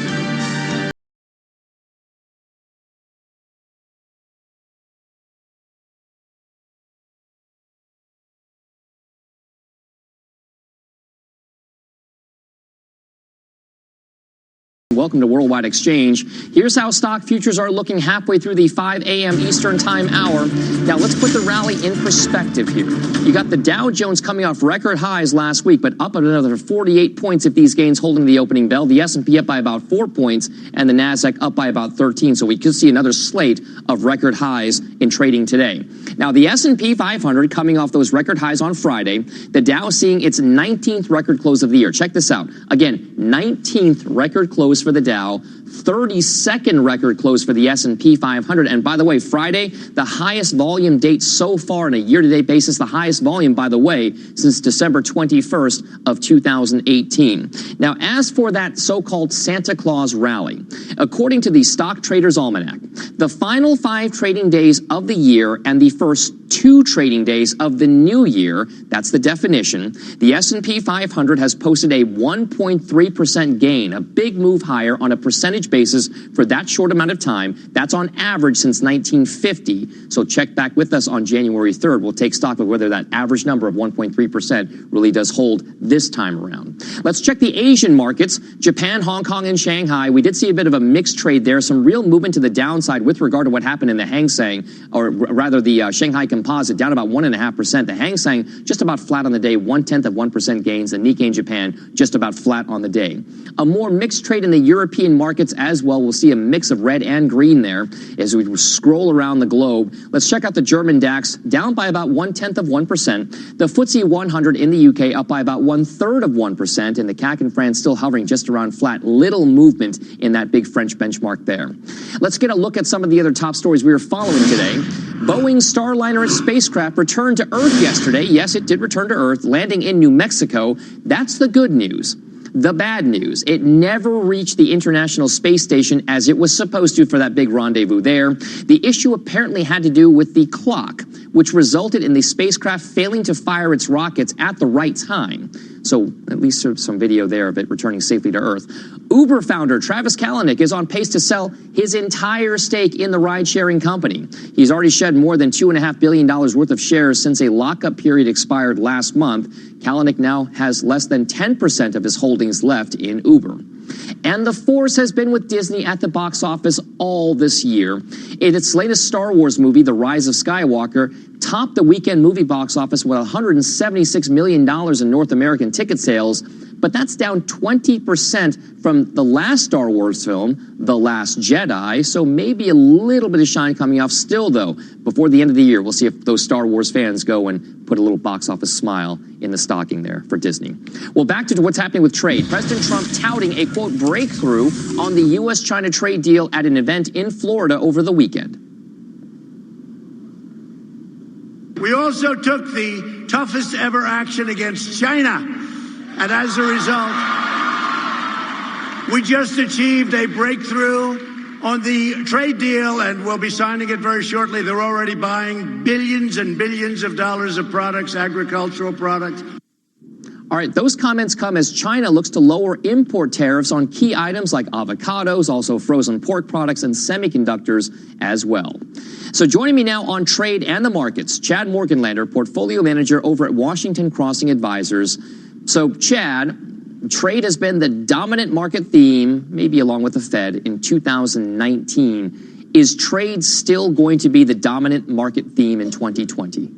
Well, Dom, absolutely. You're going to continue to see ongoing stress and ups and downs when it comes to messaging from Beijing as well as Washington. They have kicked the can of uncertainty down the road by 2 to 3 months. But overall, they have not solved the trade issue. Hence the reason why we think it's going to continue to be a drag and concern on investors in 2020. All right, so let's talk about the idea that it will be a drag. We had a pretty banner year, 19 record closes for the Dow, 32 record closes for the S&P 500. There's been no doubt the force has been with the markets in 2019. The driving force behind that has been some of these tailwinds from the Fed everywhere else. Now, as we talk about the economy, is it still going to be good enough to sustain that move that we've seen? Well, that move has been a real historic move, up close to 30% on a total return basis. And we don't believe you're going to get that type of return in 2020. But overall, we do think that you're going to get a positive return between 5 and 7%. And that's based off of our assumptions of 2 to 2.5% GDP growth here in the United States, and roughly global growth around 3%. Again, not rambunctious growth, not rambunctious earnings growth overall, but again, a positive. So then how do we position? I mean, you're a portfolio manager. Your job is to allocate money. As you go into 2020, knowing what you know for 2019, how do you then position? Is it mostly in stocks at this point? Do you look at bonds? There's an argument that both are overvalued at this point. Well, there is a low return environment for both bonds and stocks, and we do agree with that comment, Dom.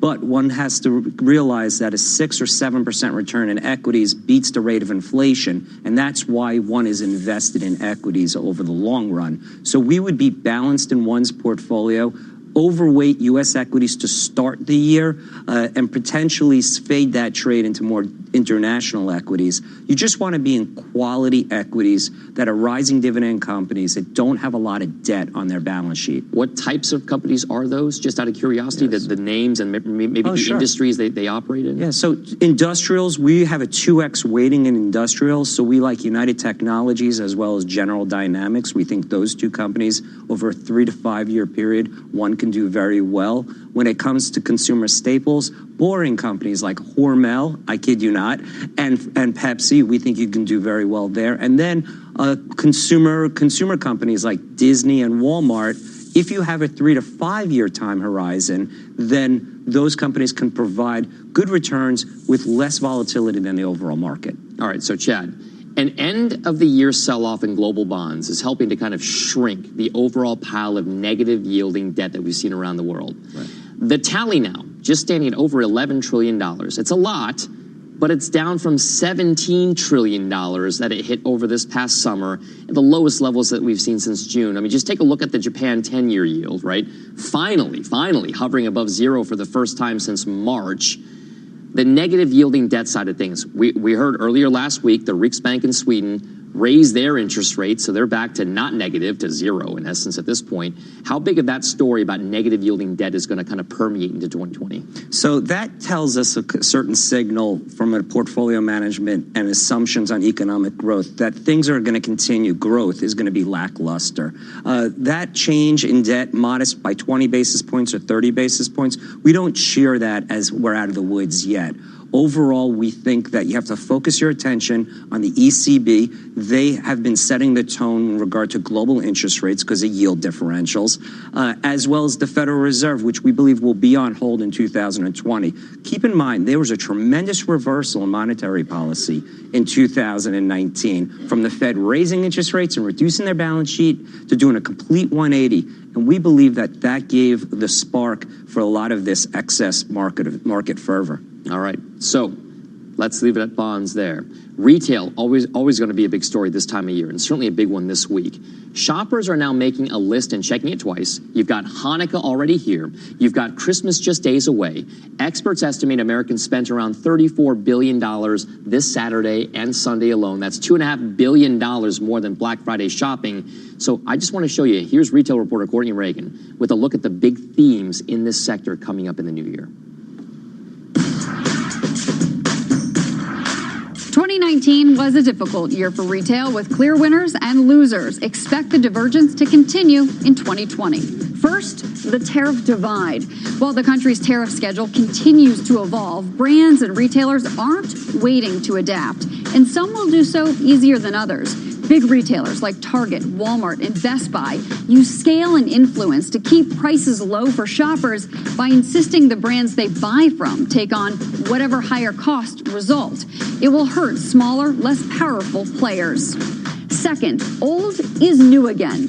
As the retail resale market grows, watch for more retailers to experiment with new ways of selling merchandise secondhand. As Gen Z focuses on more sustainable shopping, watch for retailers to deploy new consignment options, giving old merchandise second life. And third, new CEOs, new strategies. Many retailers have or will have new CEOs settle in the new year, including Bed Bath & Beyond, Nike, Under Armour, Tapestry, and Gap.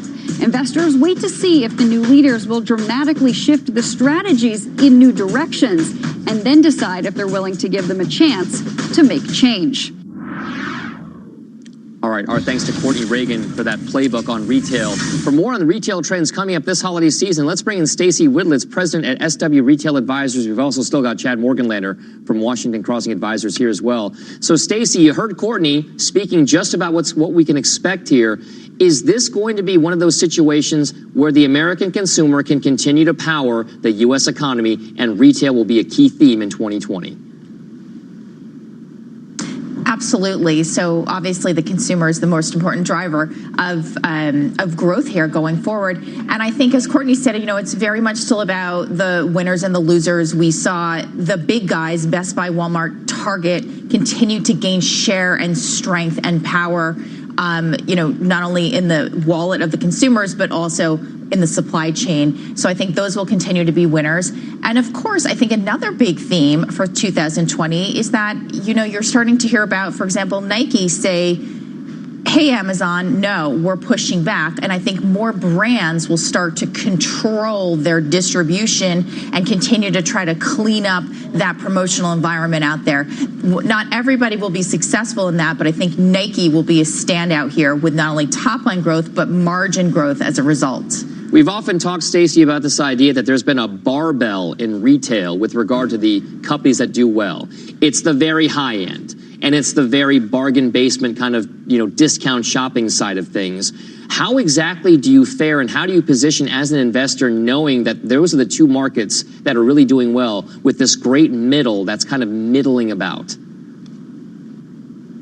Sure, and I think, of course, you've had the higher end brands like Lululemon doing incredibly well here, and will continue to in 2020. But I would also point out, not everybody in the middle is struggling. So you look at Walmart, you look at Target, some of the best performers out there. So not everybody in the middle is struggling. Who's really struggling in the middle is department store spaces and the likes of Kohl's, who just really haven't innovated in terms of the experience in the stores, and that's the real problem here. So I think there are winners in each segment, and the winners that we've seen are the ones that are controlling their destiny and speaking to the consumer in the right way. So Chad, I want to bring you back into this discussion. You mentioned Walmart as one of your key companies to watch for the consumer side of things. Are there other brands out there that really have you excited, or are you kind of playing a wait and see mode with regard to the types of companies and stocks that you would want to go into from a consumer discretionary perspective? So what we would do and we recommend is to actually invest and lean into the consumption pattern from the perspective of the health of the consumer is quite robust. They have already delevered their balance sheet. Credit growth on the household side has grown between 3% and 4%. So we are quite optimistic going into 2020 into 2021. So the Walmarts of the world, Costco's, for example, that overall thematic of consumption, we think will continue to power through. As well, look at companies and other tangential industries that will benefit from this consumption pattern, as well as wage growth being quite robust. All right. I mean, Stacey, wage growth is obviously a huge concern for a lot of folks out there. Wages are growing, albeit modestly. Let's talk about whether or not the U.S. consumer, there's been a lot of talk about whether or not they can weather the tariffs that have been put into place that are now maybe gradually being rolled back. Is this now the time when the American consumer can afford to pay higher prices to help further some of the trade goals of the Trump administration? Well, I think the good news is that we're not really seeing those price increases. And even when the tariff conversation was at its height and its biggest fear, we still didn't see huge price increases go through. So I think now that some of that conversation is abating and we're having a different conversation into 2020, some of the stocks that have been really pressured, like a Dollar Tree, maybe come back a little bit because as Courtney talked about, the supply chain here, the big retailers are pushing back those costs to the supply chain, and they're having to take it on. So again, the bigger you are in retail, the better, because you have that power to push back. So that's how I would play it. All right, Stacey, how about the ways that we talk about themes in re-commerce? This idea, Courtney also brought up this idea that many companies may look towards secondhand markets, consignment, used goods. Do you think that's going to be a big thing to watch in 2020, or is it just a passing fad? I think it's going to be huge. I think this will be the story of 2020 and beyond. If you think about the resale and the rental market and how many players are getting into it here, I think it could represent as much as 20% of the business, or take away 20% from the sale retail business here, and that's huge. But the good news is some of the most unproductive inventory that kind of flops, the fashion forward inventory, that doesn't sell well, those are sometimes the best renters out there. So this is a way for brands to actually use their inventory that hasn't been successful in the direct sale market. So it works for everybody. It's profitable for the brands, and it helps them get more information about their consumer, because it's an ongoing relationship rather than just a one-time sale. All right, Chad, just a few moments left. The last word to you here. What's the biggest thing that you are watching for the consumer, and whether or not they face headwinds in 2020? So easy to monitor is every Thursday, the initial jobless claims numbers come out. If you start to see that number rise from 210, 220 to 300,000, then investors, retail focused, should be more concerned. That means that people are losing their jobs. Also, I would be looking at salary increases, wage increases, anything over 3% for us indicates at least that the consumer is on firm footing. All right, Chad Morganlander, also Stacey Widlitz, thank you very much, both of you, for those thoughts on the markets and for retail and the consumer. All right, well, coming up on the show, choice words for Amazon after a new investigation by the Wall Street Journal. That's trending. It's also coming up, and Worldwide Exchange returns right after this.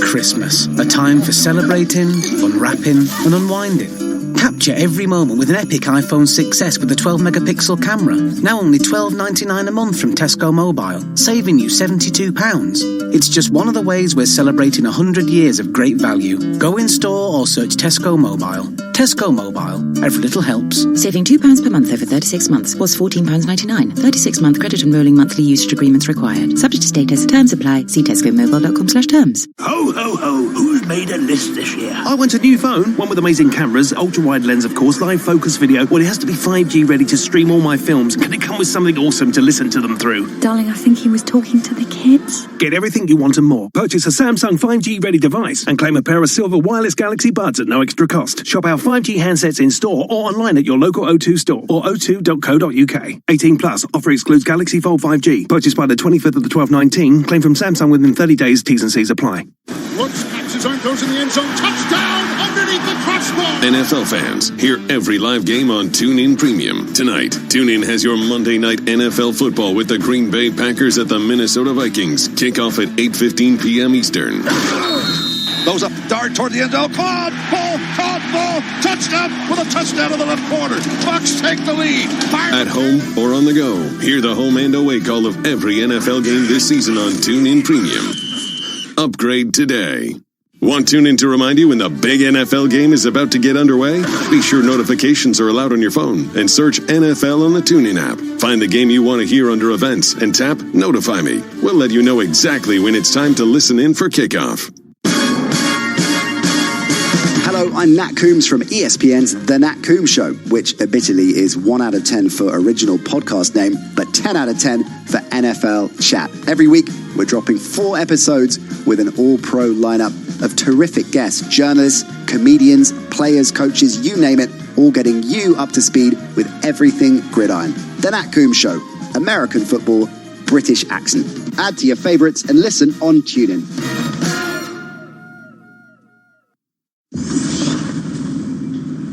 Welcome back to the show. Let's find out what else you will be talking about today. Time for this morning's top trending stories. And for that, we turn to Rahel Solomon.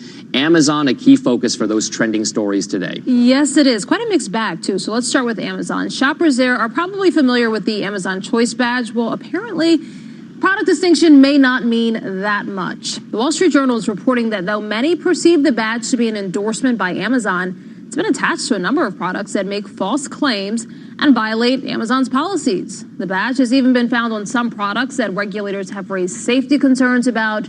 So Amazon has not said much about how it determines which products actually get the badge. But a former executive said that algorithms are used to make most decisions.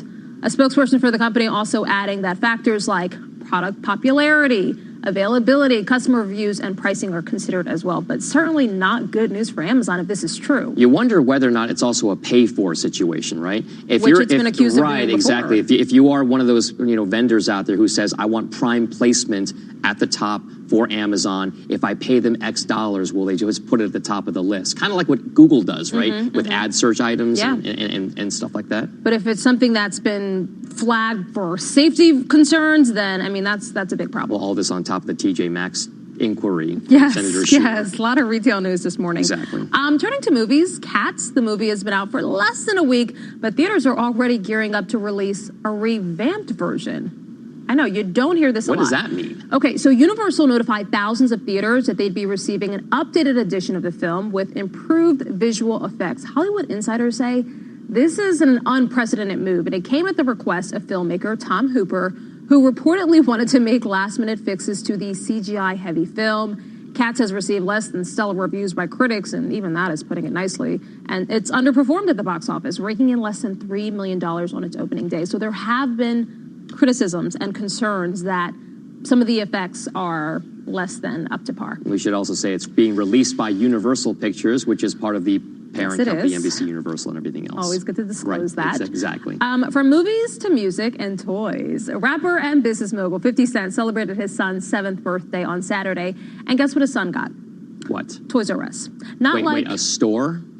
Pretty much. The rapper rented out an entire toy store in New Jersey for the birthday boy.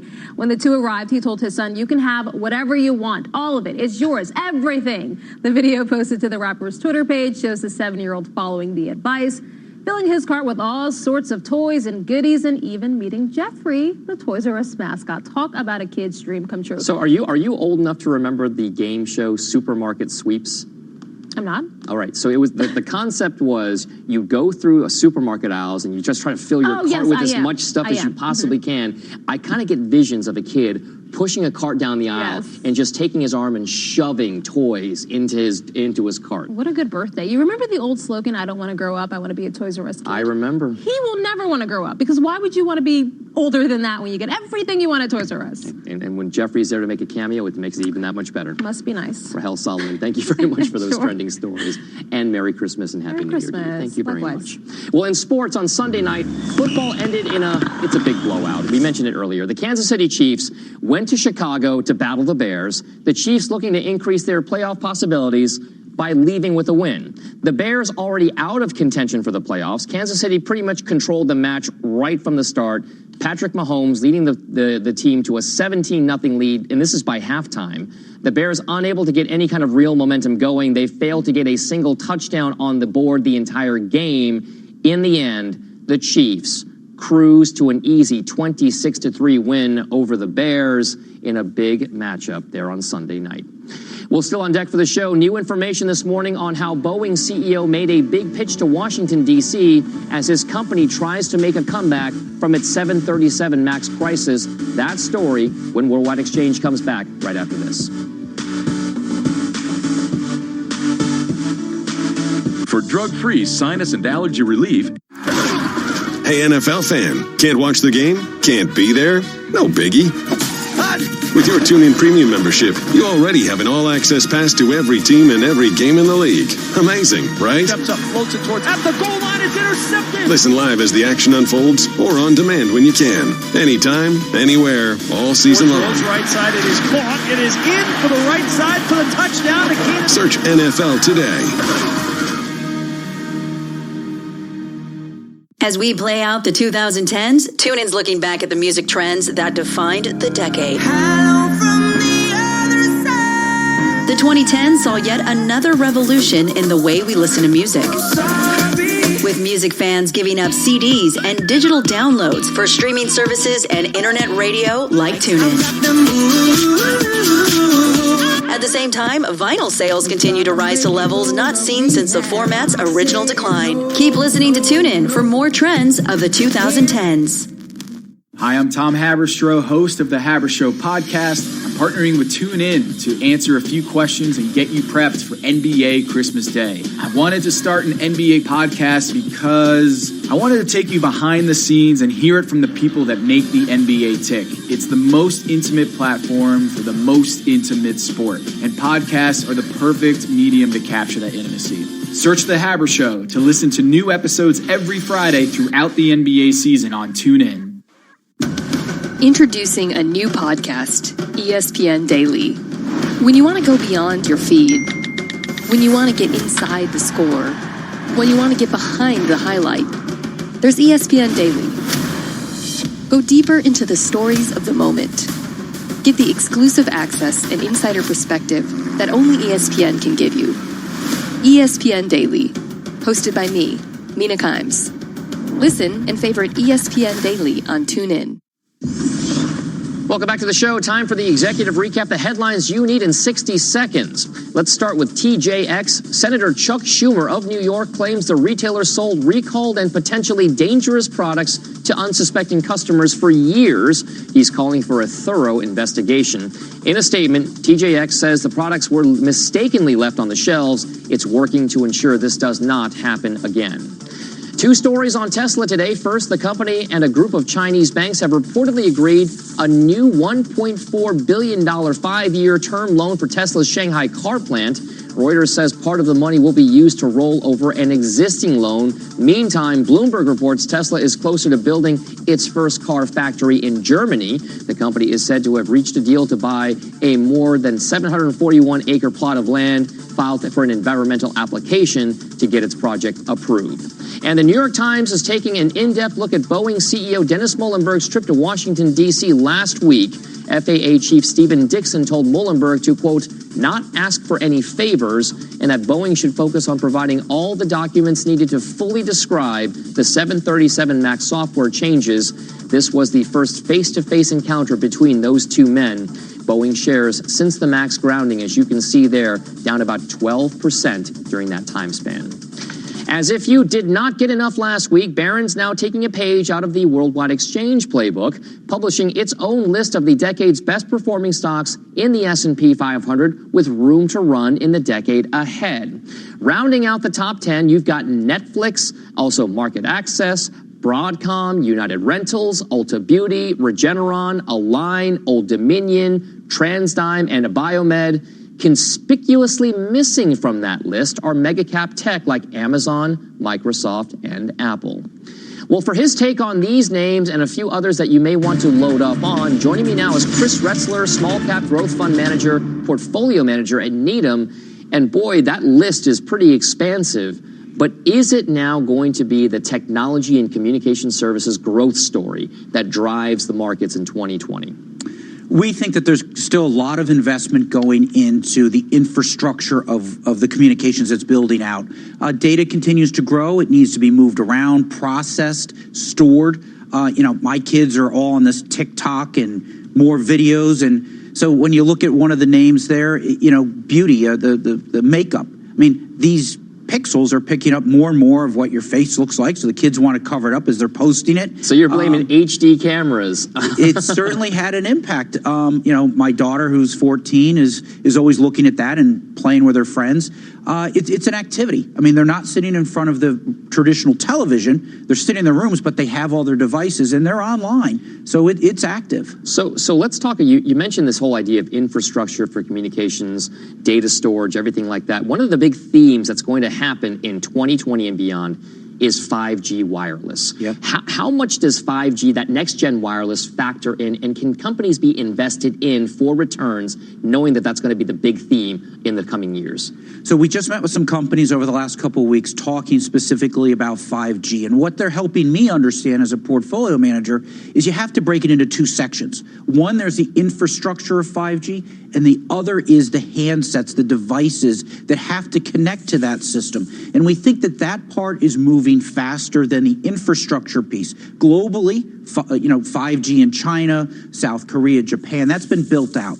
The U.S., it's coming. We think it may be a little more delayed than people think. Probably second half this year, we begin to see it accelerate, but into 2021. But you need to have those devices. So we think that the mobile side of it is already being constructed, and why we have confirmation of that is there's a supply chain, kind of like building houses. You have to go out, buy the land, sketch it out with architects, do the planning, build the site, and that's what's happening in semiconductors that we see, and we spend a lot of time. So all of that's beginning to happen now, and we think that that production begins to really kick in this spring and summer in preparation for next fall rollout of handsets. All right, let's talk about small caps, because you're a small cap fund manager. Are you encouraged going into 2020 by the recent action in small cap stocks playing catch up with large caps?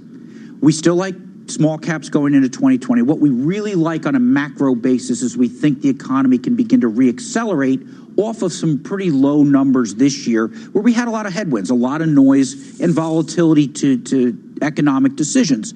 So if you're a CFO, CEO, I think you're looking into, clearly an election year where people want to be reelected and the economy should begin to pick up. All right, Chris Retzler at Needham, thank you very much for your market thoughts. We appreciate it. Well, that does it for Worldwide Exchange this morning. Squawk Box begins right now.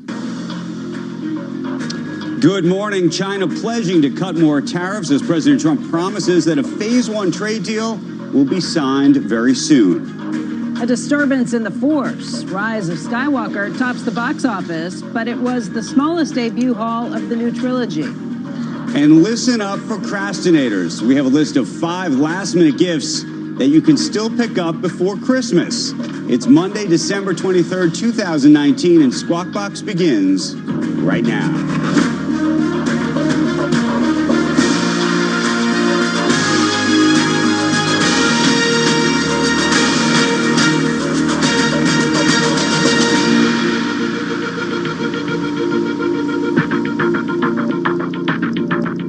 Good morning, everybody. Welcome to Squawk Box here on CNBC. We are live from the NASDAQ market site in Times Square. I'm Becky Quick, along with Andrew Ross Sorkin. Joe is out today, but sitting in for him, we have Tom Farley. He is the CEO of Farpoint Ventures. He's also a CNBC contributor. Our guest host for the hour is Joanne Lippman. She is the Distinguished Journalism Fellow at the Institute for Advanced Study at Princeton. She's also a CNBC contributor. And good morning, guys. And they all got the memo on the festive clothing today. If not, great minds think alike, right? You know? Some clashing shades of maroon and red, but we're all very festive. Right. We're all getting there. You guys team up, we team up too. Yeah. So, we planned this out pretty well. Totally. The markets are not color coordinated with us this morning. Take a look at the U.S. equity futures. You're going to see green arrows across the board. So you still got it's a Christmas season. Going. It's just not red arrows this morning. And that's no surprise because this has been the trend we've been watching for quite some time. You're looking at the futures indicated up by about 44 points for the Dow. S&P futures up by about 3.5. The NASDAQ up by just over 12 points. And this comes after we saw all 3 of the major averages sitting at new highs again on Friday. That's happened a lot recently. The Dow and the S&P 500 have been up for the last 7 of the last 8 sessions. NASDAQ's on an 8-day winning streak, and that's something that you're watching as we kind of rush into the holiday season here. Also, take a look at what's been happening in the Treasury market. You'll see that right now the 10-year looks like it is yielding 1.91%. So we're sitting just below 2% for the 10-year. The 2-year's at 1.634%. And we have some news breaking just literally in the past hour now. A court in Saudi Arabia sentencing 5 people to death for the killing of Washington Post columnist Jamal Khashoggi. He was murdered, of course, in that Saudi consulate in Istanbul just last year by a team of Saudi agents. Saudi state-run TV saying 3 other people were sentenced to prison over the killings. And reports say that the investigation found that the former top advisor to Crown Prince Mohammed bin Salman had no proven involvement in the killing. Now, the kingdom has denied that MBS had any involvement or knowledge of the operation. So some form of justice being doled out today, but there will be lots of questions. I don't think this is a story that ends. I don't think anybody believes it. I don't think anybody believes it. That's sort of, so is there justice? Is it kangaroo court? I don't know. Were these the 5 men that we were seeing on tape? I don't know. Hard to know. And then the question, of course, I'll ask you. The question, of course, is, does this change business? Does any of this change people's view of doing business in Saudi or doing business with MBS? Well, I think this is likely was done with that exact intention. Right. I mean, you saw the way institutional investors stayed away from the Saudi Aramco IPO.